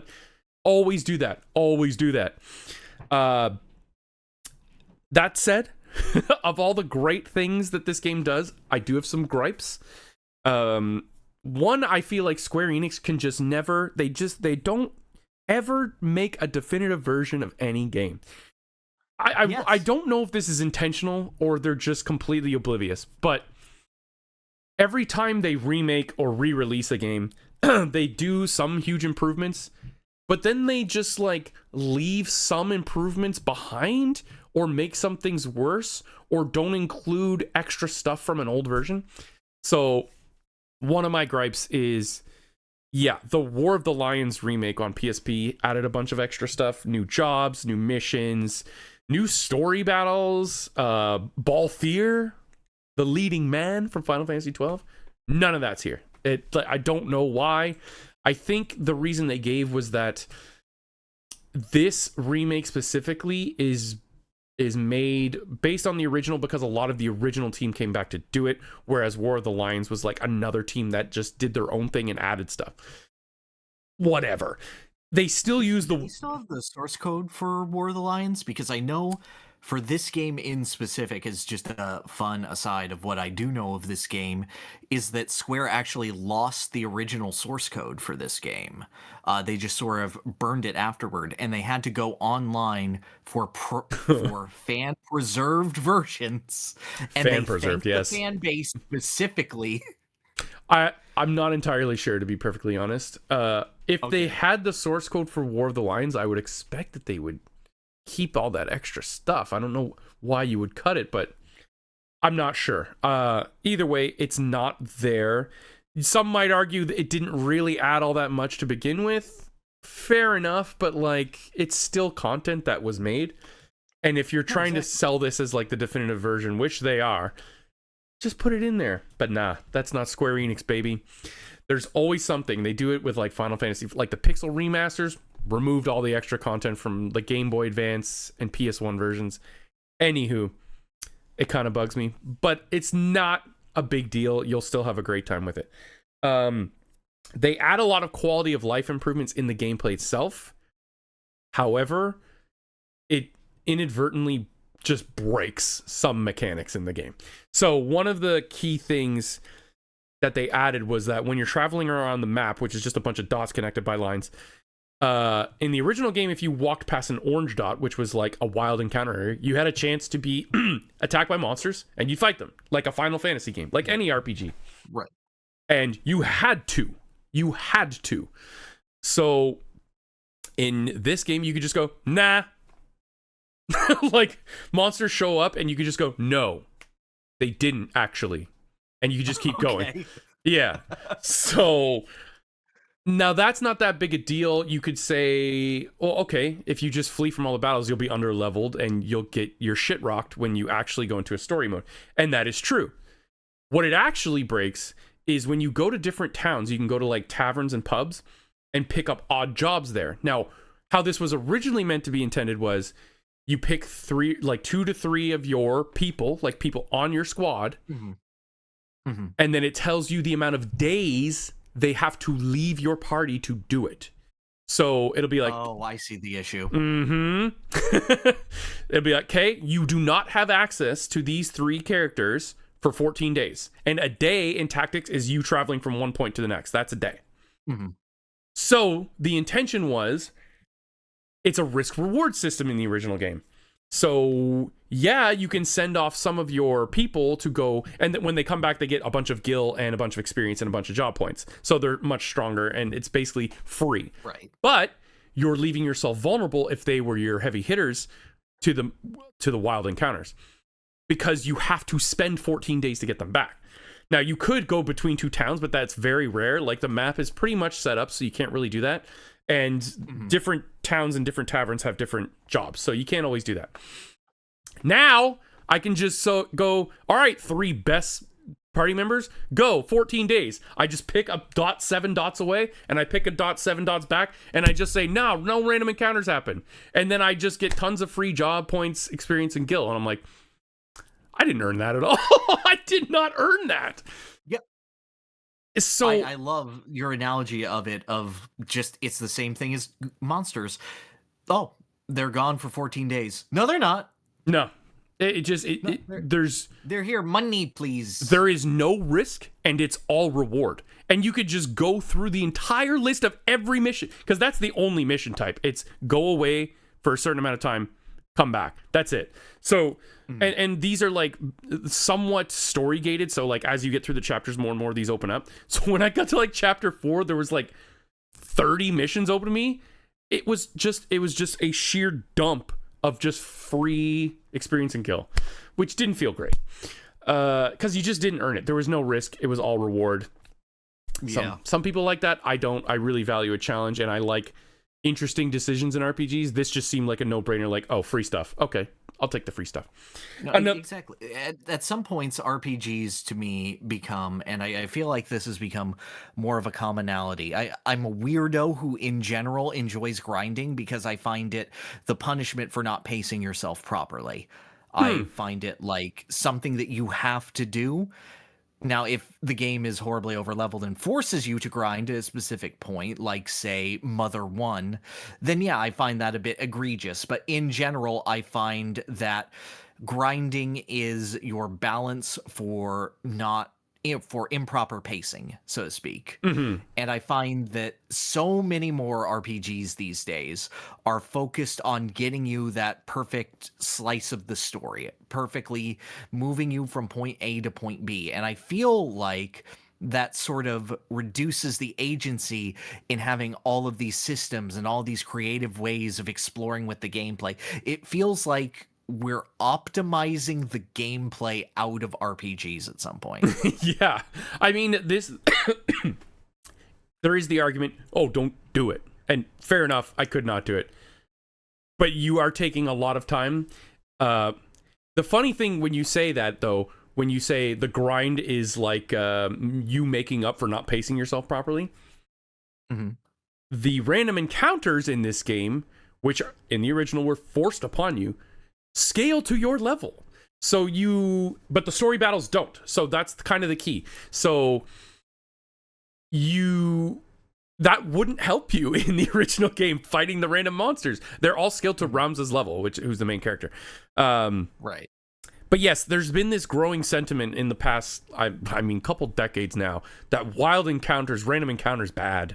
And like every new release and of everything ever is just, oh, we got rid of them, or you can avoid them, or we just don't have them, or they suck and you can skip them. Or there's just a straight up button that says they don't happen anymore. That's in like most Final Fantasy remakes. Right. And re-releases. Which again, I feel it just kills the challenge. But some people don't care, and that's okay too. They really do just want the story. So all the power to you, but I find it rips the challenge out of it. Now, another quality of life improvement that also rips the challenge out of it too is that in the original game, when you've played Fire Emblem, you could always do this in Fire Emblem. You could move, you could see like your matchup against an enemy, and then if it's really bad, you go, nah. You go, nope. Yep. Not in the original tactics. You could not do that. You had to commit your ass to a move. Then you could see now then you could decide to attack or not attack or do something different. Right. But you had to commit. Yeah, you had to commit. Yes. So now you don't. You can just undo it. But what you can do is move to every single enemy, see all of your matchups, and just always pick the most optimal best one, which again takes a lot of the challenge out of it. But they did add Tactician mode, which is a very hard mode, which honestly does feel like it evens out with that specific thing. It doesn't even out with the tavern stuff, but it is a lot harder, and enemies do way more damage. You do a lot less, and they're much smarter. Like, if a confused enemy is next to another one, sometimes they'll just hit them to unconfuse them, and I've never seen them do that before. Or they will intentionally hit them with a weak attack to trigger their auto potion so that they heal more than they actually got hit, which is pretty impressive. Another gripe of mine, I have no idea why they did this, but when you're playing the story and you get to these key moments, there are these beautifully animated cutscenes that don't play. What? They go to the menu and you unlock them when they should play, but they don't actually play. You have to dig into the menu and go, oh, play this. What? No. So you don't get those story events unless you choose to see them, or you do in the sprite form. You do in sprite form. Yeah. Oh, okay. Which was, okay, so it's the original game. The original game didn't have these scenes. Right. The original game just had them talking as their sprites on the field. But War of the Lions added the cutscenes. So they put the War of the Lions cutscenes in the game, but not when they should happen. Only you unlock them when they should happen in a menu. It's so... Why would they put the War of the Lions things in when they don't put the War of the Lions gameplay in? They even re-recorded the lines with the new voice cast for these scenes. Why would you go for the effort? Nah! I don't know. I'm. It's truly baffling. Maybe they didn't want to double dip, like they didn't want to show you the same scene twice, but show the better one. Just create an option when you start the game. Do you want animated cutscene or classic cutscene? Or maybe when one of them is playing, have a button prompt that says like push square to see the full scene or something like that. But to not show them at all is baffling. They like up-res them, they re-recorded them, and then they buried them in a menu. I don't know why. And then another thing, it's just the sprites look really muddy and grainy if you really zoom in. If you're playing from far back, it's fine, but I found that it's got like that kind of like emulator smudge that I'm not so much a fan of. Right. And I mentioned this too with Metroid Prime Remastered. They didn't do anything with the soundtrack, like nothing. It's copy and paste, which fine. The original soundtrack is amazing, but I would have liked something else. This is more me complaining about something that's not in the game, which is never fair, but I wanted it. I wanted some remixes. Yeah, that's no, I get that. Yeah, even if they're worse, give me the option to just put the old one back. That's two things that like I've been spoiled by a lot of remakes on, is include the old game and let me toggle the remaster or the original soundtrack. Those are like baseline things. Other than that, the game is amazing. I poured 85-ish hours into it to get the platinum trophy. It's a lot of fun. It's an incredible story, incredible soundtrack. And if you're a Final Fantasy fan or, a tactical RPG fan, I'd say check it out. Now, I did play another Final Fantasy game more than this one in the past couple months. Oh, okay. And it's Final Fantasy Magic the Gathering. This sounds like a problem. It was. It's not. Yeah. Is my wife watching? Okay, no, it's not a problem. So I collected the physical cards, not all of them. I'm still missing a few, but I did a huge pack opening on stream. That was so much fun. I got some real good rips, and that's been great. And I've made like some decks here at home, and me and my son play, and occasionally when I get together with my friends, we play them too. All lovely. Then I downloaded Magic the Gathering Arena, which just lets you draft. And for anyone who is not familiar with what a draft is, basically everyone starts on an even playing field. They give you 3 booster packs. You open one, you pick the best card. You take the rest of them, you pass them to the left. You get a pack, you get the leftovers from the right, you take a card. And you do that until all the packs are gone. You make your best deck, and then you fight people. And if in Magic the Gathering Arena, if you win, you get enough like currency to do it again. And you get to keep all the cards. So it became quite addicting. I can imagine so. Yes. So I was very, very deep into Hearthstone when that first came out, and for like the first 2 or 3 years. So this was scratching an itch that hadn't been hit in quite some time. Eventually, I did hit Mythic rank, which is like legendary or whatever. It's like above all the other tiers. And then to me, I just said, I beat the game. I'm good. I got it now. Yeah, no, that's reasonable. As someone who's played far too many GBA Yu-Gi-Oh games, I completely understand. Is there any like online Yu-Gi-Oh ladder game? Yeah, there's a Master Duel now. Like with actual other players? Yeah. Okay. Yeah, that recently came out. It's like the first good official Yu-Gi-Oh simulator. There's also the expedited version for phones, Duel Links. Okay. And that was good for about a year.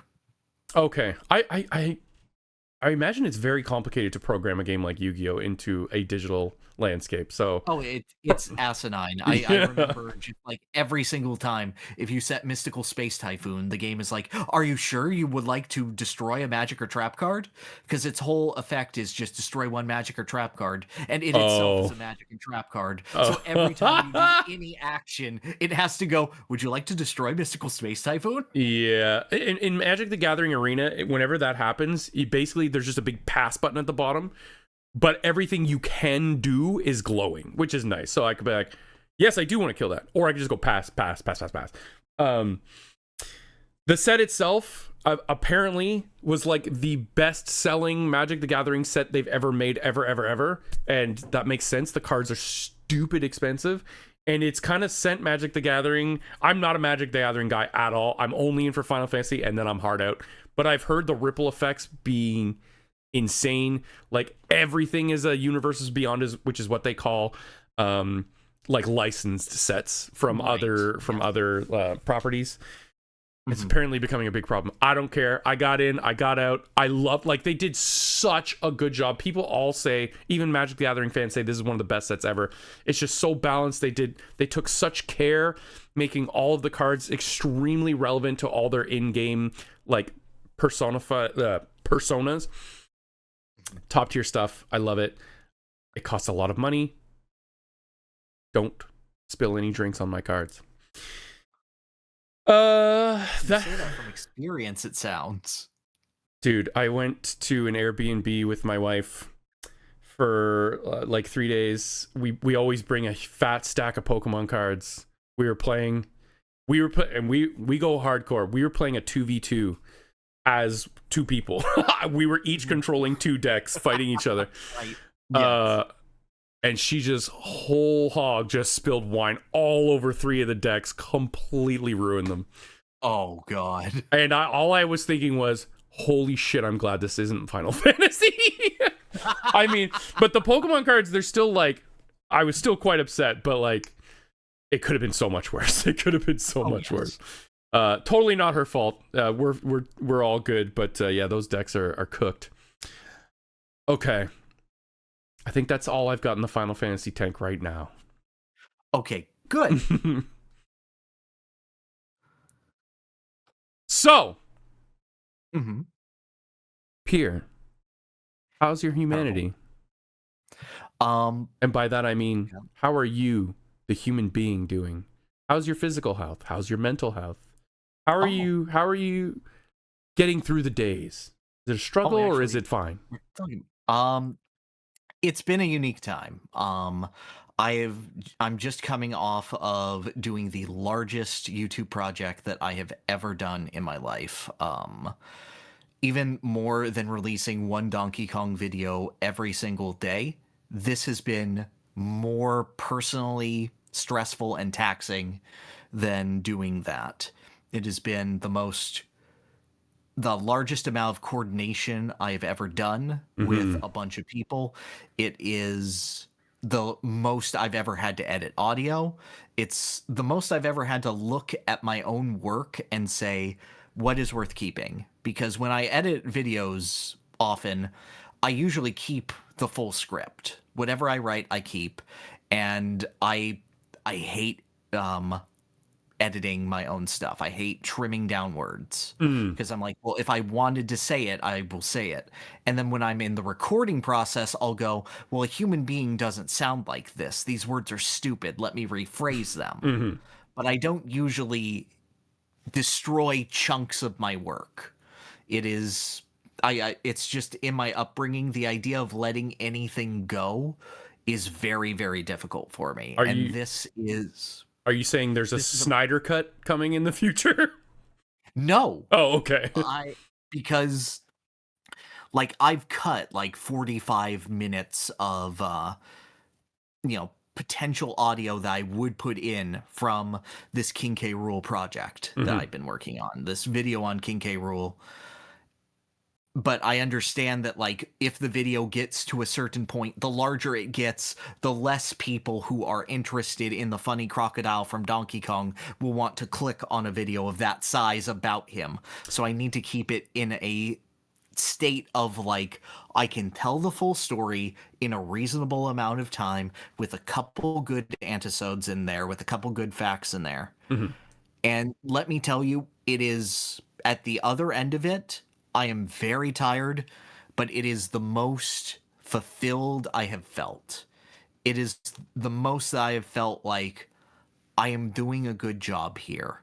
I am making difficult decisions in a creative process, and ultimately every decision is for the health of either myself or someone else being featured in the video. And the fact that I'm working with so many people, the fact that there is this level of interplay means so much to me. It's the fact that I'm like, I have the opportunity here working with others in order to make their words and what they're saying and their personalities shine more. Mm-hmm. And I don't know about you, but like, I am humble to the point of self-destruction, I would say. Over the fact that all these people are coming to you to be like the dividing rod. Both that and the fact that like, I will do a lot for other people. Doing something for myself is insanely difficult. I don't get half of the level of fulfillment I do from doing something for me compared to doing something for someone else. And having this be such a collaborative project, having other people put their trust in me to make what they're giving to me sound the best that it can be is both a humbling experience and the most fulfilled I have been in doing my work in YouTube. So, like, I'm very tired. I am very stressed. Yeah, you better watch it. I have seen it, and I think it's paced extremely well. And I even said this to you when I was giving you the feedback on it. I was like, this feels so much bigger than just you. This is like, you are the one doing it, of course, but like, this is like the voice of a whole community, this video, and like, you feel that, but it is all through your lens, which is, you know, why we're all here at Designing For anyway, right? So it's really, really good, and you should feel very proud, and you should all watch it when it comes out, or I will hunt you down. Right now, the tentative release date would be November 17th. All right. It was originally going to be the 20th, which would have been exactly 30 years since DKC2 came out. But Kirby Air Riders comes out that day. Ooh, yeah, that's rough. No, it can sit there and it can get some days, and then Kirby will come out, and then people will be like, oh, look at this Dedede video. What's Dedede about? And they'll be like, oh, KK Rule, he's cool. And then everything will be great, and life will be good. Sweet. That's good. It must feel like a huge lift off your shoulders having it finished as well. Oh, absolutely. Yeah. On top of that, Deltarune video coming soon. That has been an exercise in frustration in trying to do a cosplay for it, and the foam keeps warping. Oh, God. Tenna? Tenna. Yeah, okay. It was... I've had to cut brand new pieces of foam in order to make that TV head even slightly resemble a TV again. Because like, you cut it out, and then I take it into my hot garage, and it expands a little, so none of the measurements that I spent a long time doing actually work. So there's like this growth in the back of the TV that's just like this little side compartment. It's like when you add to a perfectly square house, just like this little oval room to the side. It's fine. Okay. It looks the same from the front, but... Okay, sure. It's just extra brain space. Yeah, exactly. But like, it fits comfortably. It'll work for the video. I have some sanding to do on it, but I should have that finished. It's like, life's been hard, but it's been hard in a very engaging way that I haven't felt in a long time. That is the best kind of life is hard and stressful, when you're really creating something you're proud of. Like, that's it's exhausting. Just like, yeah, I balance that with a ton of other stuff, but none of it is ever anything I would want to not do, right? Except maybe, I don't know, day job.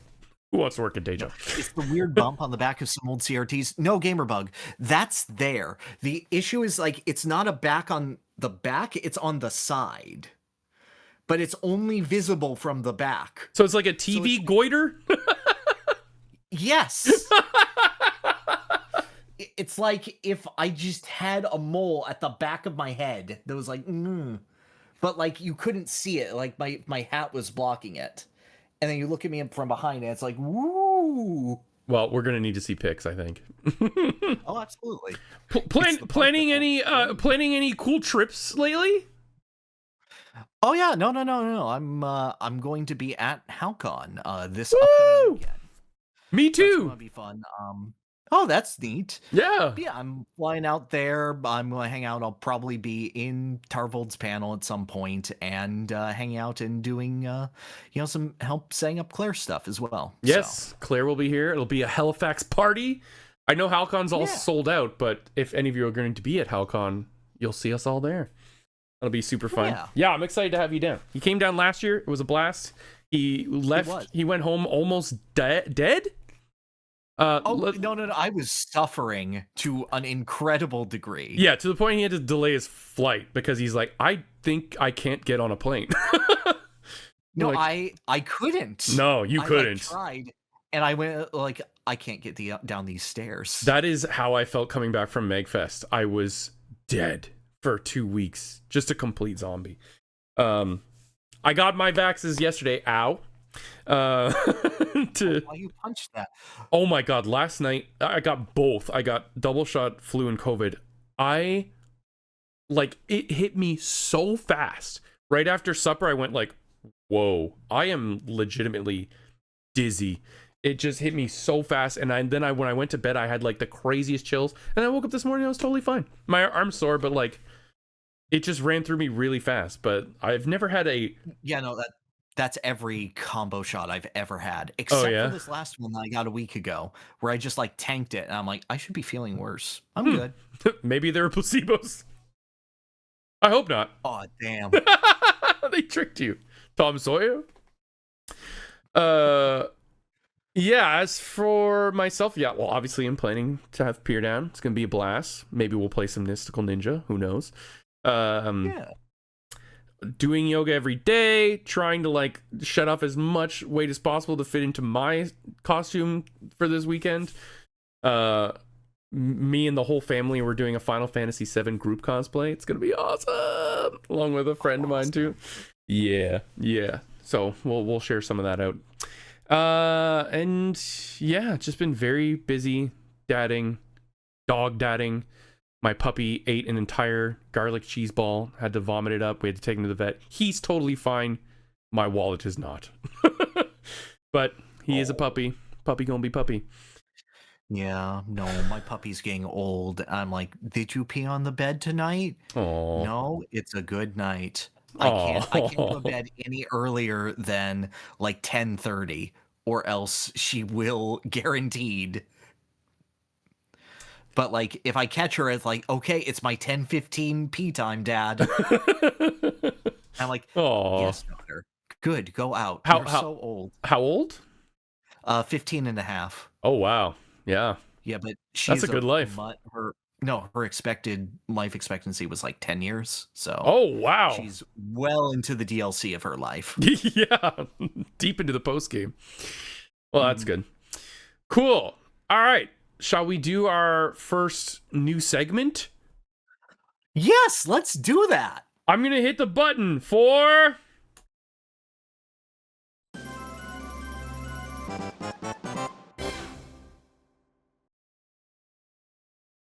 The Happening Star! Hey! In an effort to bring more fun and positivity to this bleak, dire world of ours, we are going to celebrate once a month something that's happening that's good. Doesn't that sound fun, chat? Yeah. Pierre, what good happened? Well, maybe not this month, but in the past couple since we've been planning this. I don't know. I just like little cute stories. Like I used to go through the podcast and be like, guys, did you see this metal slime Roomba? It makes me happy. Look at that. And just like on the same line, it's just this cute little story about Pokemon centers in Japan offering a special Slowpoke for Pokemon Legends ZA. And the headline says, but only if you'll engage in a bit of public humiliation. So, and what does the subtitle say? The subtitle says, go cry about it. Incredibly positive. Yes, go cry about it. So, in any case, Slowpoke's Japanese name is Yadon, with a full-throated cry, which sounds like yawn. So, Japanese Pokemon centers are offering a free special Slowpoke, but only if you go into the Pokemon Center and publicly go, I would like the Slowpoke.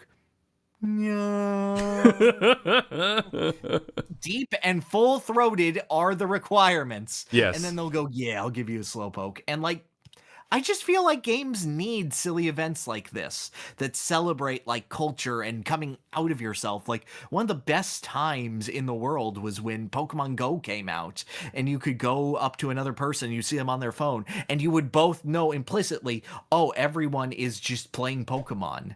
The world is just a little smaller. I feel like we need these events that get out of ourselves, get out of our self-contained bubbles. And like, I know this is small, I know this is silly, but I want more of it in life, you know? Yes, yes. The little moments are the best.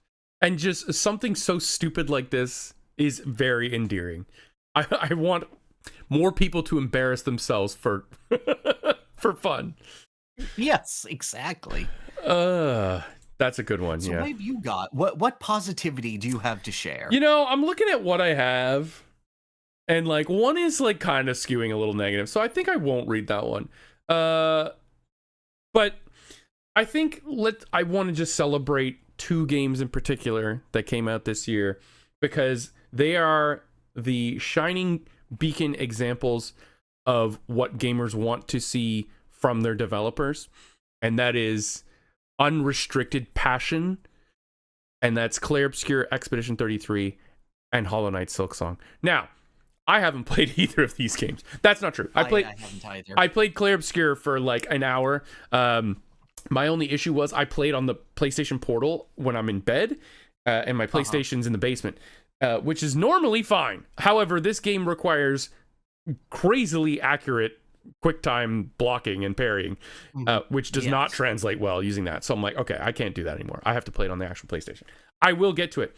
But really, the story is these studios were able to make exactly what they want, how they wanted to make it, take as much time as possible, and put out something amazing. And in the case of Silksong, it's $20.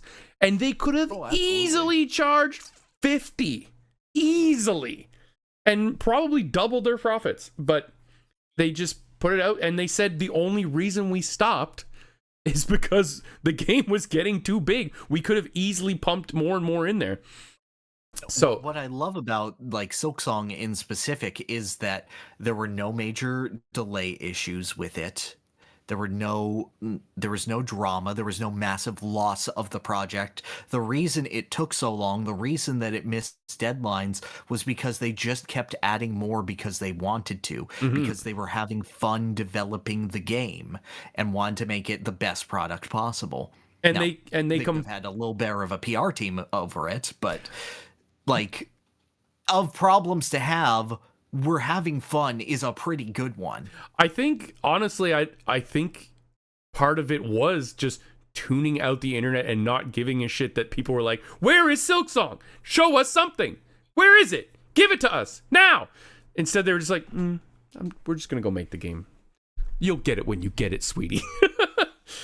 And yeah, as far as I can tell, it's been received very, very well. Some people do say it's a little bloated. That's fine, though. It just means it's more. So I think those two games need to be celebrated. I also can't wait, which this is something I never thought I'd say. I can't wait for the Game Awards this year. Yeah. I always live stream it with a huge crowd and we have a great time. What I want to see more than absolutely anything. One, I need Donkey Kong nominated for Game of the Year. I think it should be. It probably will be. I don't know. It would be odd if it wasn't. I don't think it's winning. Let's put that out there. But no, neither do I. But to be nominated, then it gets a part of the orchestra that they have at the end. Medley? Yeah, dude! Yeah, I need to hear Heart of Gold. I need to hear Epic Flute Guy playing behind some spunky teen singing Heart of Gold, okay? I need that. Inject that directly into my veins, okay? Give me that. Give me that. That said, it's probably going to be Clair Obscur or Silk Song. More than likely Clair Obscur. It would feel bad if Clair Obscur didn't win, is my opinion. Yeah, imagine panning to the audience after a Clair Obscur loss. Just what would the Muppets think about this? Oh God, no, they already did Statler and Waldorf. Mm-hmm. They can only go down. No, you know what they do? They just pan to Beaker going. Just like that meme of the guy in the crowd who's just like, but it's Beaker instead. That would kill me. Yeah, so those are French Muppets. Are there any French Muppets? I mean, there probably is. I can't think of any off the top of my head. So I know. Yeah, no. Okay. Those are our happening stars for this month. I know they weren't really this month, but this is the prototype. We've been planning this for months. Okay, we were supposed to do this last month too, and you'll see more effects of that a little later in the show. In fact, this section right here. Let's go to GOTM.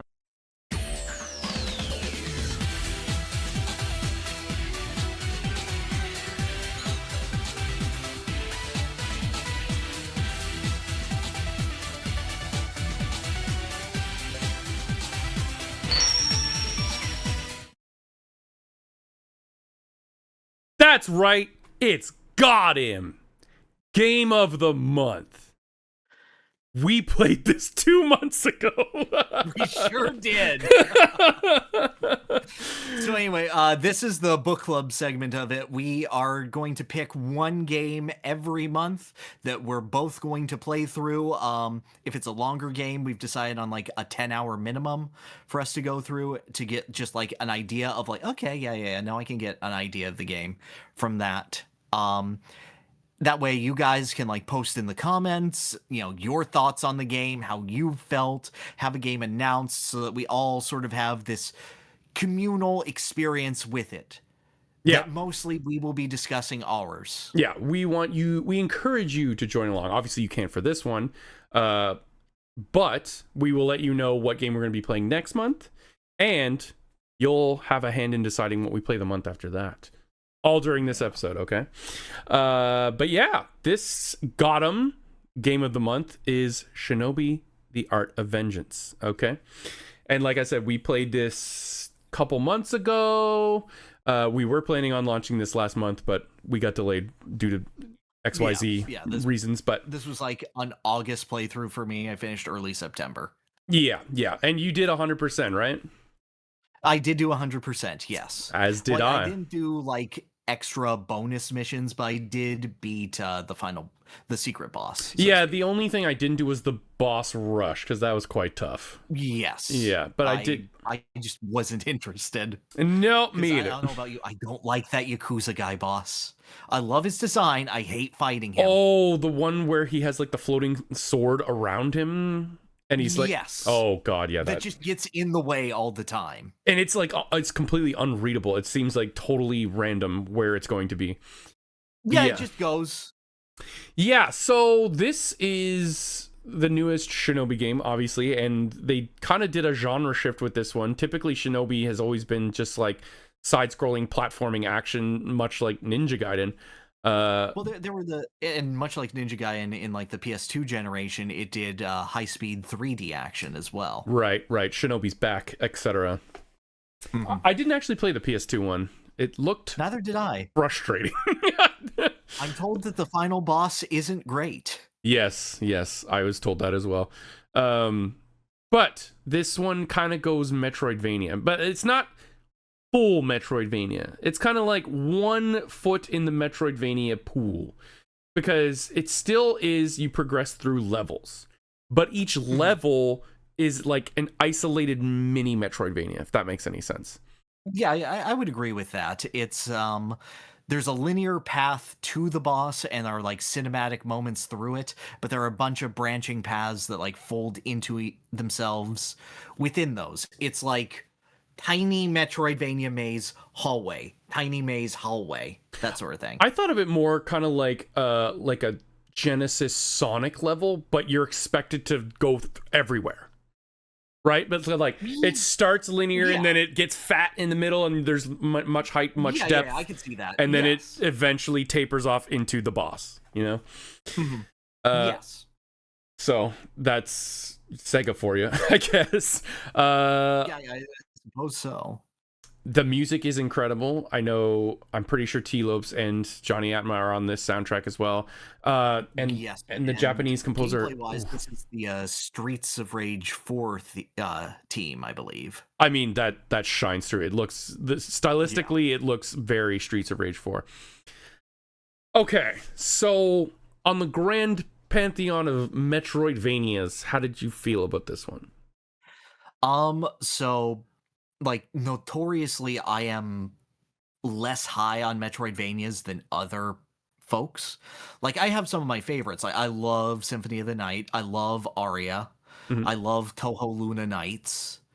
But generally a lot of those are like expressions of 2D combat. And in that regard, I do think that Shinobi Art Vengeance is a very difficult game for me to talk about because the combat in this game, when it's going on all cylinders, feels incredible. Joe Musashi, when he hits something, it feels awesome. When he moves, it feels awesome. His dive kick, fantastic. There's a weight to his strikes when they bring you up, like the hit stun on them. Perfect. The first 2 hours of this game, I was like, fuck yeah. This is incredible in like indescribable ways.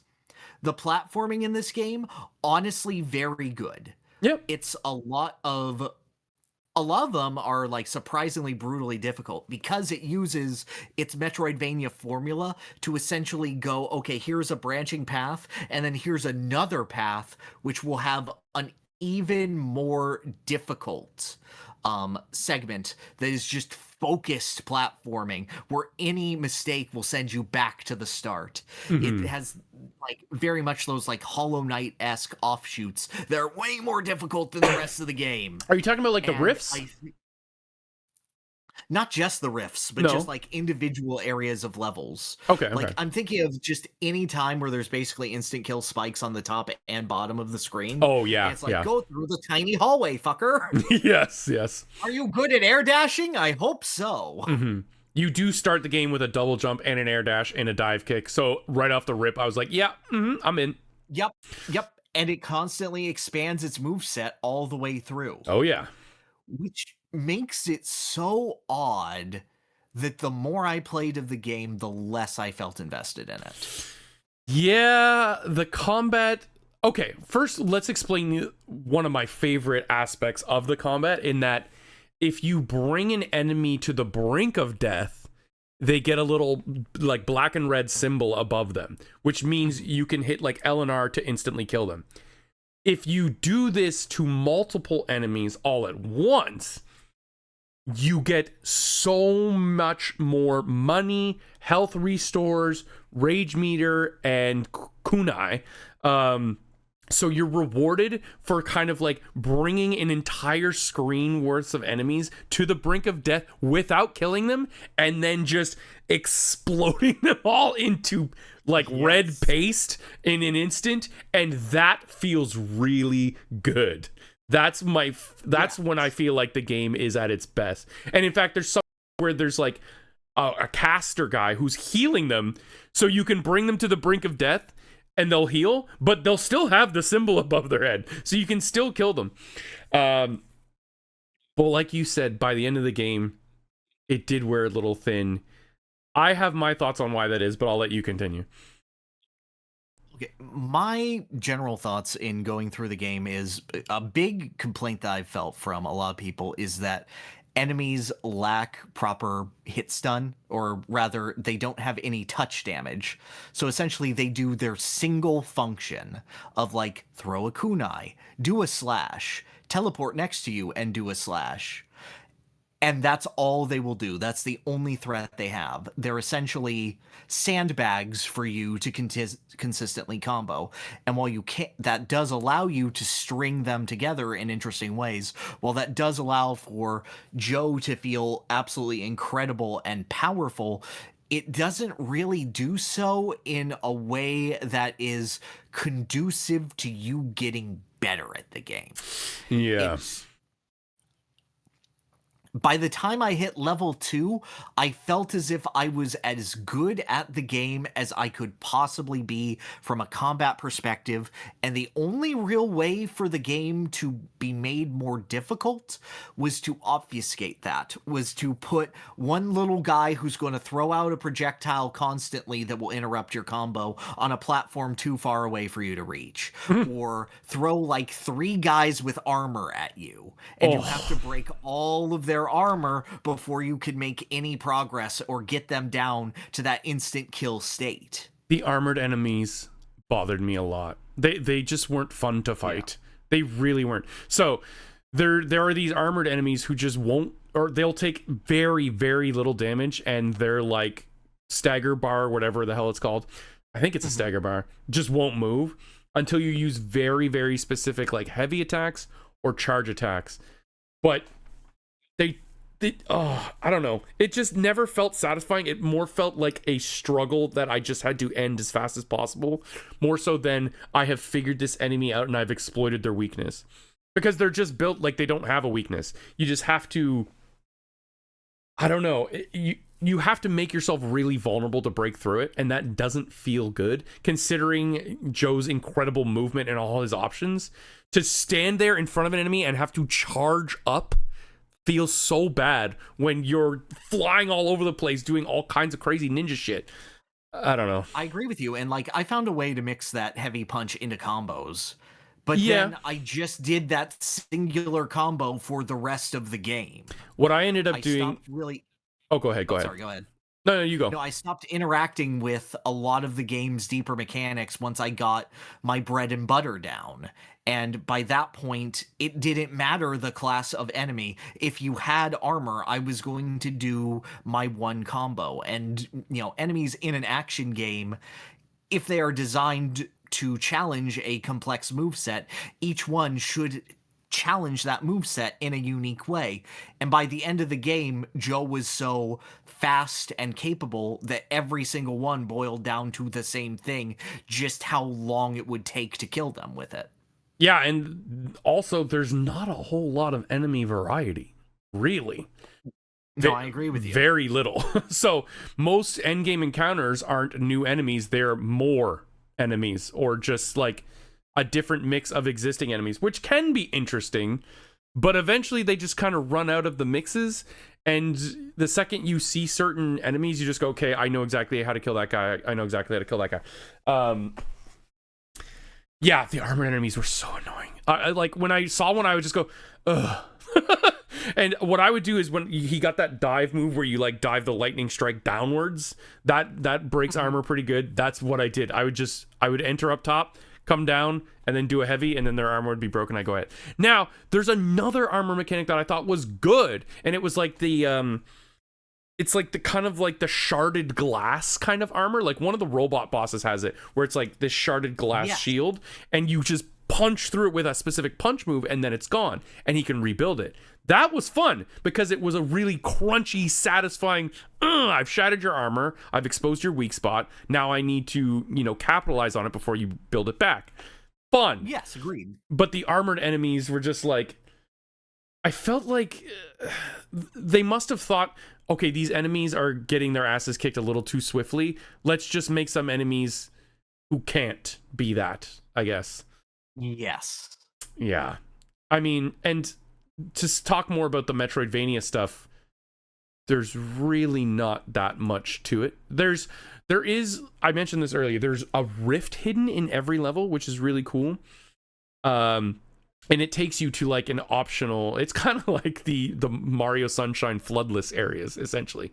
Mind you, you don't lose any of your abilities, but it is, most of them are built to be extremely precise platforming over giant pits, death, spikes, fire, everything. Anything will kill you in one hit. If you're not perfect, you lose. Those were really fun. I loved those. I liked all of those except for the ones that use the grapple hook. I found the grapple hook incredibly imprecise in this game. The grappling hook was a little weird. So it's not like a swing mechanic. It's like if you're within 5 feet of something, you can snap to it and fly past it. It's kind of... but it will always go at the diagonal that you're at. Yes. So like if you're a little too high or a little too low, you're going somewhere you did not intend to be. Yeah. The game is beautiful, though. I love the art style very, very much. Oh, definitely. And like I mentioned earlier, the music is also very, very good. Bosses are pretty good. I liked the bosses, except for that Yakuza guy. They're mixed. Yeah. Like the Yakuza guy I wasn't that big of a fan of. Some of the more mechanical bosses I weren't. Usually if it was a solid 1v1, I really enjoyed that. Mm-hmm. The big guy at the end, when you're going through the kaiju and every individual fight, I found that so tedious. Mm-hmm. Where it's like, can you break through every single layer of colored goo? Yeah, that was a lot. A couple of the levels, including the kaiju one, drag. They are a little too long for their own good. I especially remember doing... You have like the hang glider thing from Breath of the Wild, and I was over those puzzles after like the 7th one. And there's like 20. I like any one that makes you like stutter it. Yeah. Like you have to dive down and then go up, but any time where it's like, okay, carefully guide yourself based on this, basically auto scroller of moving left and right. I'm like, I get it. I know. I've been here before. Mm-hmm. I've played these games. I think games like these they make these incredible systems and they make these incredible gimmicks, but they ride them a little too long. Like, because a lot of people will bring up in reviews, oh, I beat the game in 6 hours, and I'll be like, I beat the game in 6 hours is how I'd say it, but like, I know, right? like, oh, what a win! 6 hours, nice. But no, it's got to be 15 hours or something. I don't think this game is 15 hours, though it is at least 10. I'd say. What do you think? Yeah, I think my final playthrough was like in between 10 and 11. Yeah. Going for 100%. And getting 100% doesn't even add that much. Maybe an hour. Basically, if you just go through the game, you get all the abilities, like all the things that you need to unlock. You can just go back and collect all this stuff very, very quickly. Oh, but a major issue I did have is how many levels would have a Metroidvania section and then have a gate for a later power-up, which... in an actual Metroidvania would not be a problem. It would be like, okay, that's map traversal. I'll go here and I'll remember it. But when you individualize it to individual levels, it just feels like, why can't I get this? It's not looping around. It's just this individual segment that is forcing me to be in between 60 to 90% of the way done with the level. And it makes it trivial when I just like warp to the checkpoint that's next to it when I get the power up. It's Banjo-Tooie is what you're saying. No, Banjo-Tooie actually has interplay in between its worlds. That's true. Like, there is no... directly went back to the point where I need to go, that would be fine. Metroid... This is like... Yeah. That one segment at the start of Banjo-Tooie where you can get everything in the first world except for one Jiggy, and that's the only thing that you can't get. It's like if every single world was that and had no connection to the others. That did bother me. I brushed it off at first and I was like, you know what, it's a Metroidvania, I'll let it slide. But then as the game went on, I'm like, wait, is this a Metroidvania? I feel like... No. It shouldn't be an excuse for the game just because it is the genre to have a gate that waits for later. But it's not even the genre because the levels really do just feel like levels. Like, if I'm thinking of the game as a whole, I don't even know if I'd call it a Metroidvania. It has those elements within a level, but it does not feel like one big world, I guess. I agree with you. And the post game stuff where it has like speed runs where you go through the level without getting hit. They very much lean into that. I did a couple of those just to see if I could, and the most fun levels by far were like the completely linear ones, like the train. Yeah. I agree. So the rewards you can get for exploring are like, there's 3 tougher fights, which like, did you find any of them actually tougher?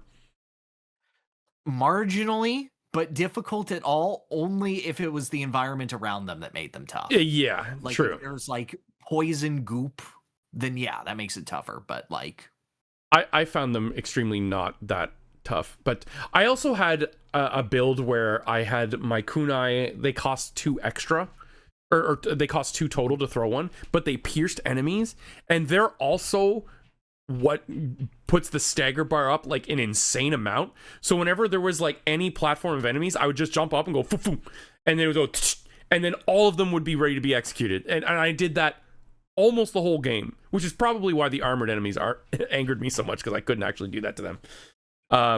But yeah, sorry, there's 3 like rare encounters, and if you do them all, you get like a little prize, which is either like a magic upgrade, and oh yeah, we didn't even talk about the magic. There's like 2 different magic systems in this game. Yeah, you'll never use it. You have no reason to use it. No, and like, because like you also played this on Shinobi difficulty, right? I think so. Yeah. Like the hardest one. Yeah, like, I typically this is do. the one that's actually Shinobi. Yeah, I did as well, and I found no reason to use the magic whatsoever. There's Ninpo, and then there's Ninjutsu, right? And like the Ninjutsu one's like the one that explodes the whole screen. I did use the healing one quite often. I think I used it twice. Okay. I only used it because I just said screw my own safety and just tried to full combo bosses. I also found bosses could get stun locked really bad, including the final boss. Like, I could just beat his ass. Like, he didn't get up or move or anything. And I was like, okay. I mean, Power Fantasy's cool. So yeah, aside from those, there's also a hidden rift, which, like we said, has like these optional platform areas. And if you get all of those in every level, I think you unlock like a new katana. Yeah, you get katana that's slightly stronger. Yeah, but you've already done like the major difference. Yeah, and you've already done all the hardest stuff you can in the game anyway. So I don't know. It's a good game though. Like it feels really satisfying to play and to master. It's just that when you do master it, there's not much after that point to test you. No, I find this a fascinating game because from all technical metrics, from all of like the gamer's checklist of, is the gameplay good? Is the sound good? Are the graphics good? Does it have replay value? It hits like every single game reviewer metric at an astonishing level. And it does everything that essentially a modern game, a modern revival should do as a video game, as you would say in like a technical sense. Yeah. And yet I keep finding all of these little things. It's a death of 1,000 cuts. It simultaneously reminds me what is so solid about gaming, while also reminding me of all of the foibles that we're going through as we expedite how we make games, as we define how we make games. It has the classic feel, but I could feel the modern gaming kind of stink occasionally, right? Like, exactly. With the padding, I feel like it's just padded for length's sake. It does like it. I rarely think it adds much to have this level be, 20 minutes instead of 12 minutes. I don't know. I know. And like I went back to play Shinobi 3 after this. Have you played Shinobi 3? I've never played it. I've only played Shinobi Game Gear. It's weird and it's jank. That the one with Spider-Man? No, it's the one with Mechagodzilla. Oh, right, okay. Yeah. You just fight Mechagodzilla as like the 5th boss. Sure. And the last level is an absolutely unfair gauntlet of platforming where it throws out things that will instantly kill you repeatedly. Okay. And like it's mean and it sucks, but it wants to be cool at every single moment. It is a significantly flawed game in ways that this game is not, but it also has so much sauce that this game lacks, having you do new, stupid things at every moment. Okay. It's just this weird dichotomy of like, it's everything that this game isn't. And it's a worse video game by all means, but I kind of remember it more because of it. Yeah. I will say, in a year from now, I don't think I'll remember too much about this game. Other than, weirdly enough, I had played like 3 games in a row with the same voice actor. I was like, is this Susie Young? I think is her name. I was like, God damn it. I played Rebirth and she's the voice of Yuffie. And then I played Live Alive and she's the voice of the female Shifu apprentice. I can't remember her name. Is it Lei or? Yeah, maybe it's Lei. That sounds right. And then I played this like, wow, I can't escape this girl. Yeah. I do also really like that Joe never says a goddamn thing other than Oh, absolutely. Yeah. Oh. Except during the final boss, which I will not spoil for our viewers. Yeah, but I did pop off at that. Yeah, true. There's also some like speed sections which are really cool. Like I thought the first one where you're like riding on your giant dog or wolf or whatever was awesome, because as you move forward and back, the entire perspective of the level changes. Like there's like it accelerates the parallax scrolling in the background when you move forward, and it does the opposite when you move backward. And there's this giant like freaking like Princess Mononoke ghost giant in the background, and he's like running it far, and it's a spectacle. And that's one of my favorite songs too. And I was all in at that point. Oh, absolutely. And guess what? Those levels are really short. They're like 5 minutes, and they're fantastic. Yeah, it's sad. It gets in, it impresses, and then it leaves you. That's fine. Do that more. Yeah. Do that more, modern games. Still a good game. I'd give it like a 7 out of 10. Yeah, I post a review on Backlogged every time that I beat a game, and I also gave it a 7. Oh, there you go. Yeah. It's nothing special, but it's solid. Think my 7 is higher than your 7. As in, you're more strict on games, or you give out more like dumpster ratings than I do. I think a 5 out of 10 I still have fun with. So. Oh yeah, no. I see. When I think a 5 out of 10, this is how my brain works. A 5 out of 10 means half the game is fun, half the game sucks. Oh, my brain is like, there are some good things. I want to like it more than the actual quality that it has. Okay. For me, it's like a percentage. Like, if I enjoyed myself 95% of the time, I'm giving it a 9.5 out of 10. No, because I go into games and like, I like most video games. I think video games are fun. I think if you are less than a 5, there is a problem here. Yeah. Because I'm going into you expecting a fun time. Mm-hmm. If something is like a 4 out of 10, I go, there are still some fun things in it. It's a game. Of course it is. Yeah. I think people who give out 1s are being a little disingenuous most of the time. Like, a 1, really? Like, oh, no. I'll gladly give out 1s, but only if the game is bad or I had a legitimately miserable time going through it. I think, yeah, if a game gets a 1, there is not... Assuming 1 is the bare minimum and it's not 0, I'd say, like, there's not a redeemable thing. What game did you give a 1? Can I see? Yeah, please bring this up.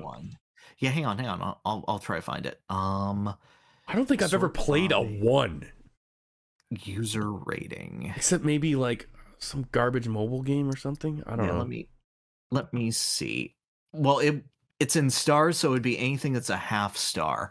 What have I rated low? You'll have to go toward the end and find the lowest game. It would be page... Sort by user rating. Page 8. Yeah, Donkey Kong NES and Crash Bash. Donkey Kong NES. And Donkey Kong Jr. Oh, no, you gave that a 2. That's a 1. That's a 2 out of 10. Wait, Blue's Alphabet Book? Blue's Clues, Blue's Alphabet Book. I'm sorry, it's not a great game. 1 out of 10 for Blue's Clues.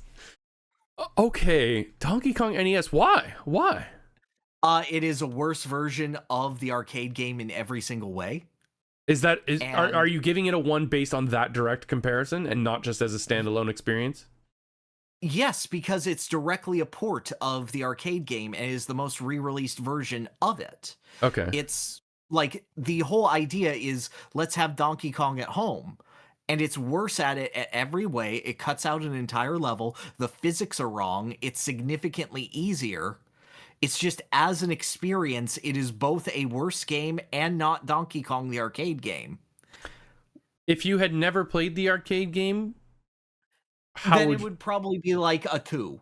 Yeah, okay. Because it's a game that's over in 3 minutes. Yeah, also when the NES World Championships game came out, I kept doing speedrun challenges with Josh from the Geek Critique, and we would just constantly one-up our times on Donkey Kong NES, and we both agreed, this is horrible, this is miserable, we both hate it, but neither of us wants to be the one that says the other can have the Donkey Kong record.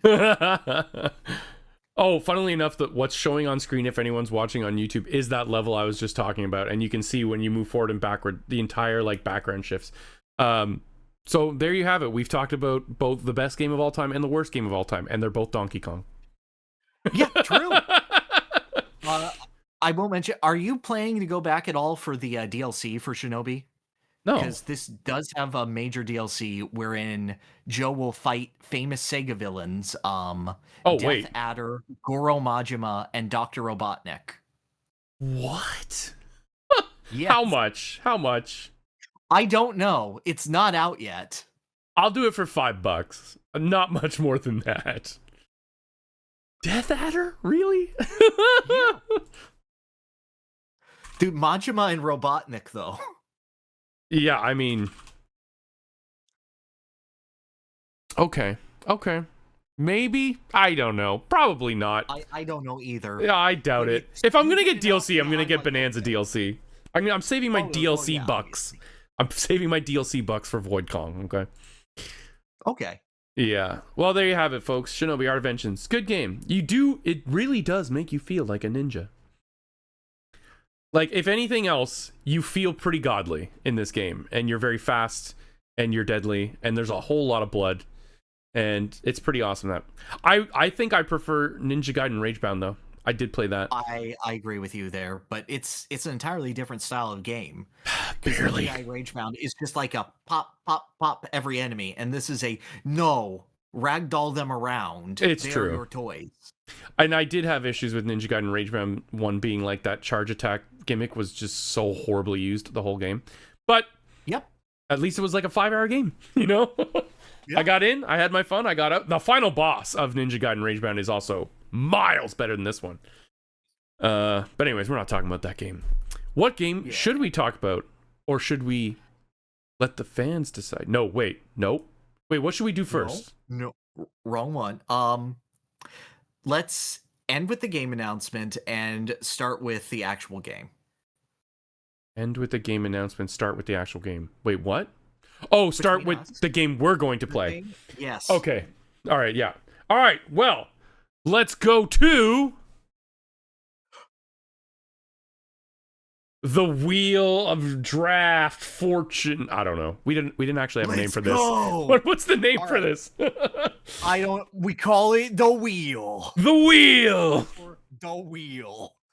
All right. So, in order to determine which game, we decided to make this a little bit of a competition. And to let you all in on the game, we are going to be playing various games, not video games, just games of opinion and choice. And you, the viewer at home, can decide who wins this. All you have to do is watch as we do this game and then type in the comments of this video, or if you're watching on any format that isn't this video and our audio, find this video and write in the comments, draft pick, and then Pier or Tarbold. Yes. And you can include that with the rest of your comment. Just make sure it's easy for us to find so that we can look through it and create an actual tally. And this is the draft. Yes, this is the first game. This may return. It probably will return because it's pretty awesome. But the game won't always be the same. if that wasn't clear. We will do different types of games, but for right now it's a draft. And how this works is we're going to spin this wheel. We're going to get a category, which we've pre-populated with all kinds of crazy shit. And we're going to do a snake draft of 5 things each to form a team of sorts, or, you know, a group. Then you guys vote on the better group of whatever criteria the wheel decides, okay? So, let's spin it, shall we? Boom. What we got? I can't actually see the results, so you're going to have to tell me. All right. It is... Oh, no. Oh, it changed at the last second. Oh, yeah! I literally put in 3 categories on this, like, 25 list, and this is one of them. All right. Oh, yes. Video game character survivor tribes. Okay? So, which tribe in Survivor made of these 5 video game characters will produce a winner? Okay? That's what you, chat, have to decide. So this considering it, it's like they have the best chance of winning and other people would vote for them, like in the final jury. Is that how I'm figuring it out? Yes. Or like, okay. Yeah. So let's just assume, to make it easy, our 2 draft teams are on a season of Survivor. Which of our draft teams contains the winner of that season? And you guys can make base this on anything. We will try our best to pitch whatever. You can go first, since I spun the wheel. Okay. So I feel like there is an obvious number 1 draft pick. There is got to be someone who can do everything, who can unite everyone, who has leadership potential, who people love so much that they keep bringing him back. Give me, for my number 1 draft, Kazuma Kiryu. Oh, man, fuck! Oh! That is literally who I was going to pick. Man! Oh, wait, I guess I have to do a thing. Alignment, right? There we go. Kiryu. God damn it. Okay. So then I get to pick 2. Oh, how do I... Oh, man. Okay. All right. Who's the most charismatic human ever?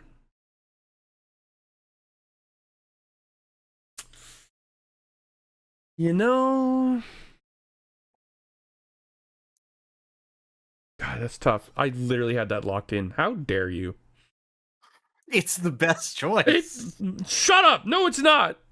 Not because you made it. Okay. No, but which version, though? I am going to pick... no. Who's better? I don't know. He's better. I am going to choose Naked Snake. Solid choice. No, Naked. Literally not solid. No, literally yeah. not. Get it right, please. Okay. Oh, God. Okay. And then I get to pick another one, don't I? Okay. Because, like, come on. If we're playing Survivor, hello. Who better to survive in the middle of a jungle and keep everybody alive than Naked Snake? There is no one better. That is the best choice. They will love him for it, and he will provide for the tribe, and he will go far. As for number 2, I need someone who's good at puzzles, highly intelligent.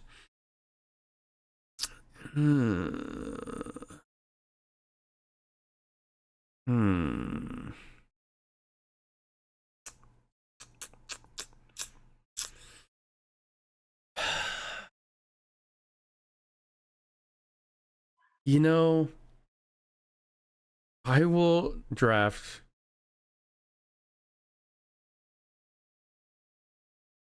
Ivo Robotnik. Okay. He will crush any puzzle. He can take a box of scraps and turn it into anything. Okay? And he will beat you with his brain. All right.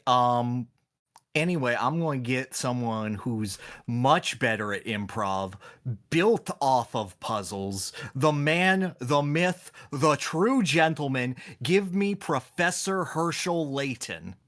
Oh, okay. Whoa. Yep. Let's shorten that. Prof. Layton. There we go. Whoop. And now on my team with Kiryu, with Layton, we've got some good rapport here, but we need someone who can bring everything together, someone who can be the beating heart of the team, someone with a solid social game, who knows things, and most importantly, can generate an infinite amount of turnips. Give me Princess Peach. Princess Peach? What? She's so cool! Okay. And with this idol, we're gonna rule. Okay, all right. So I've got the survival. I've got the puzzle. Now I need the beating heart, which you already ripped out of my chest. Thanks for that. Man,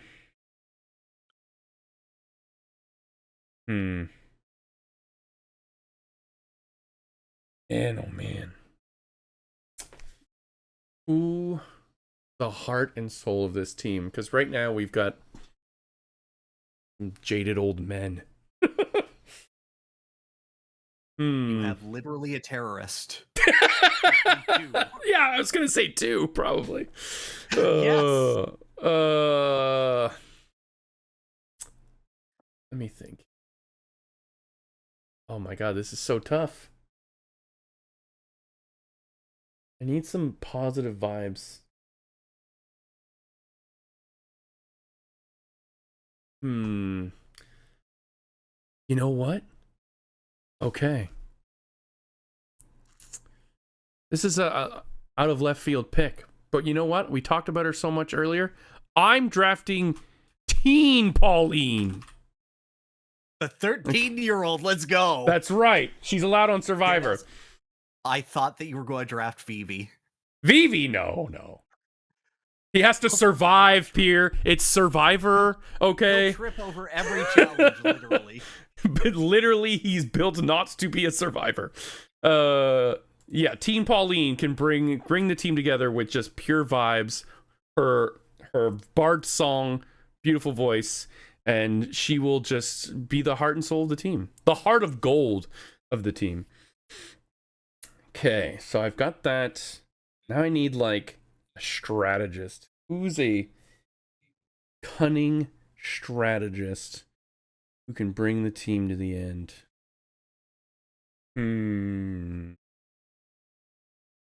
Me in Fire Emblem.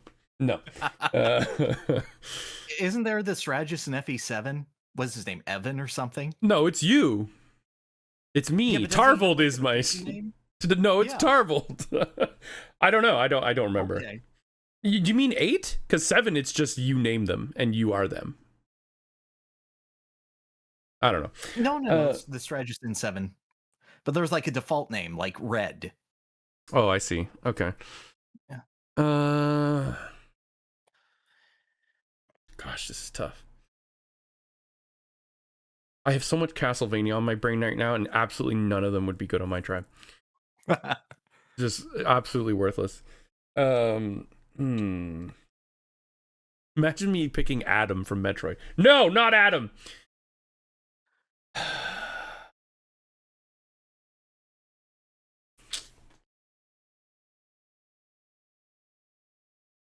Who is the most socially manipulative person? Revolver Ocelot. No, I can't put him in. No. I can't have 2 MGS3 reps. You sure can. Okay, no. I need a seductive, manipulative demon. Oh, but there's a couple. Ooh, Like, are you going to pick Catherine? It was either Catherine or Morgan. I was about to pick Catherine with a C. I'll go with Morgan. Morgan Ainsland? All right. Yeah. Like, do you know anything about Morrigan? she's a succubus. That's all I need to know. Yeah, that's true. Like, she will manipulate everyone using her cunning, demonic sexual powers. And that's enough to get you to the end in Survivor. You think Kiryu stands a chance against Morrigan? Yes. Nuh-uh. Have you seen him with a woman? No, that's right. Found the right woman. He has explicitly. That's the issue. I forgot me searching how to spell people's names shows up on the stream. Whoops. Oh no. It's all right. All right. Okay, now I actually have to pick my last two. I'm just making sure I like spell them correctly, and I'm using the browser that we're using. I'll use a different one. All right. I do need an Sorry, visual chat. That isn't Kiryu. So who would be a good survivalist? Should be someone acquainted with the wild in the world and know exactly how to manipulate it.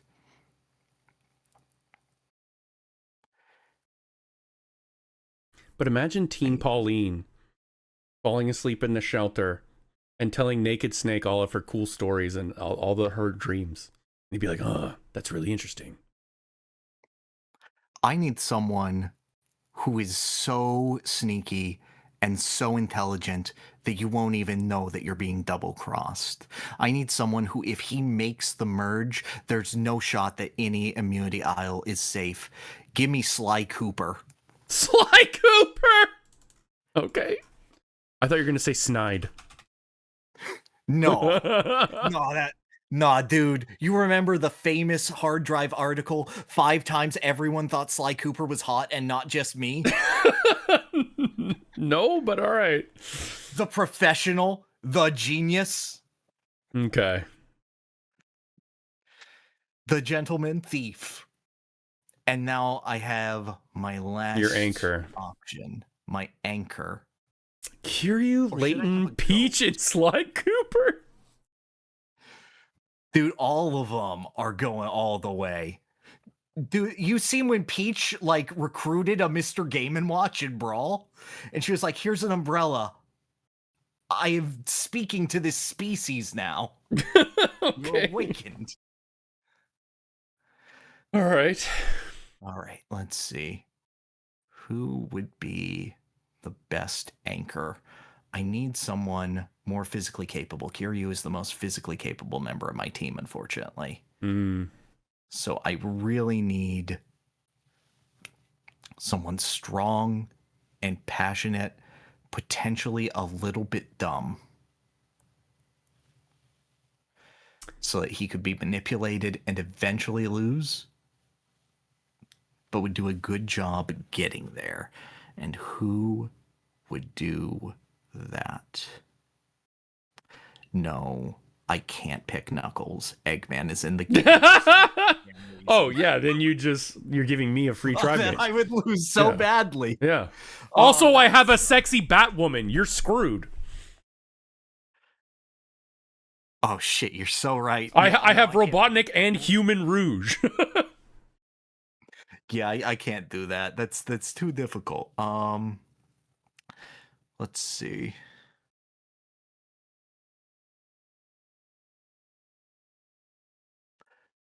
Oh, I got it. You know who can survive? Someone who has survived for 4,000 years to fulfill a purpose. Give me Robo from Chrono Trigger. Okay. Robo. From the future. Okay. Robo, Peach, Layton, Sly Cooper, and Cosmo Kiryu. Okay. All right. I feel like I need the villain of the season. Like a total scumbag. Dr. Eggman. Nah. He sometimes is nice. He tells tales like he just wanted to be like his granddaddy. He's no Maria. Like a total skis bag villain who will like totally take advantage of Kiryu while Kiryu tries to play it straight, because Kiryu would never cheat. But this guy would. And he knows that about Kiryu. Yes, like Cooper. Like Cooper might cheat. I need someone to like, yeah, cheat their way to the top and take advantage of the goody two shoes on your team who would never do it or be fooled by it. Like Robo. Robo is so gullible. Dude, Professor Layton is so smart. He would never. Anyone in an alliance with Layton is like locked down. Who is the biggest scumbag, sleazebag, lying sack of shit I can think of? Don Corneo. No, but you're close. Solemn Gus. I thought, good. I'm glad that I tempted you into a terrible final pick. No, that's a great final pick. He will do anything for money. He will lie, cheat, and steal. The Gus and Eggman scenes are if nothing else, I have the most entertaining tribe in Survivor history. Oh wait, no, I take it back. I can't have Solemn. No, wait, no, hold on. I can't have Gus on the same tribe as Teen Pauline. I just can't do that. No. Yeah, no, it's too late. No, what? No! Oh my god. All right, fine. Solemn Gus. You know what? Snake would never let anything happen. Okay. Snake will keep her safe. That's it. That's our tribes. Who produced? If these two tribes were on a season of Survivor, whose tribe produces the winner of the season and why? Remember, in your comment vote, draft vote, Tarvold or Pier. Kong. Okay? Yep. As a reminder, the teams are, for my tribe, Kazuma Kiryu, Professor Herschel Layton, Princess Peach, Sly Cooper, and Robo from the future. Yes, and my team is Naked Snake, Ivo Robotnik, aka Eggman, Teen Pauline of DK Bananza fame, Morgan Ainsland, Sexy Succubus, and Solemn Gus, leader of the Corel prison from Final Fantasy VII. Absolutely. The winner of this will determine what game we both play for next month. Nope, for January. Oh, true. Yes. Yeah. I meant in a month in the future, we will reveal that game. Yes. All right, there it is. Vote in the comments. Don't in the comments, not in the chat. Doesn't matter. The chat doesn't matter. Yeah, no, not chat. Also, if you have any questions that you would like to see us answered at the end of the next podcast, which, remember, we will be hosting these podcasts on our other channel, the Conquest podcast channel. So please, for all future episodes, go there, make sure you're subscribed, ding the bell. If we put it on any other service, go there, do that too. Yep. And the plan is to do this the first Sunday of every month. Okay? Yes. That is the plan moving forward. So look forward to a awesome podcast the first Sunday of every month. We have one more order of business to get to. Yes. What game are we playing for December? Well, we thought about that. We considered it. And what we wanted for this, since, there wasn't a competition for it, was that we wanted something that both of us were interested in either playing or replaying. We're interested in something that's like not necessarily out of hand, but in hand for both of us to hold on to and to punch through into our next, collaboration. Therefore, we have decided, and if you would like to play along, join too. Take my hand, my arm, my arm, my arm, my arm, my arm, my arm. I summon up the power of the God Hand. Yeah! God Hand. This is my favorite beat 'em up of all time that isn't Kirby. I hope that anyone who participates sincerely enjoys it. I have only played for like an hour at most, and in that hour I was extremely entertained. I've always wanted to go back and play it. Didn't have an excuse, as we said at the start of the podcast. We have a great excuse now. All right. So if you want to play along with us, join in on the discussion next month. We're not going to invite you on the call, but you'll at least have more context. Then play God Hand. It's not easy to play, I don't think.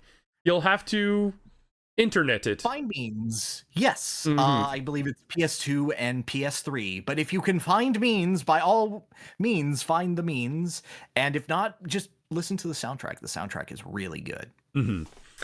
And yeah, typically, and then every other podcast after this one will answer your questions from the comments. Okay, maybe not all of them, depending on how many there are, but make sure in your comment on this one, who won the draft, which tribe produced the winner, the sole survivor, it's Naked Snake, and any question you want us to answer.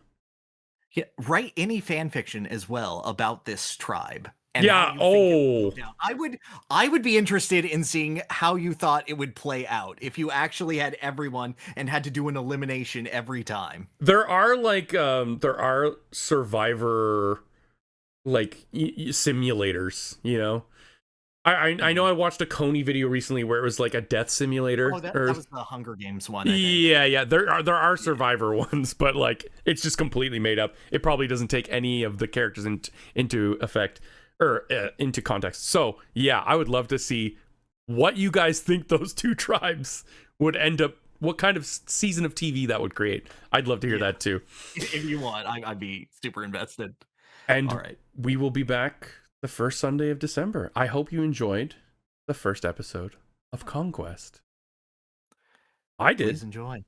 I had a fun time. I had a great time. I'm so glad to see when everyone's like, "Oh yeah, dude, I didn't realize it, but Robo from the future was an ace pick." That was like the hardest. What?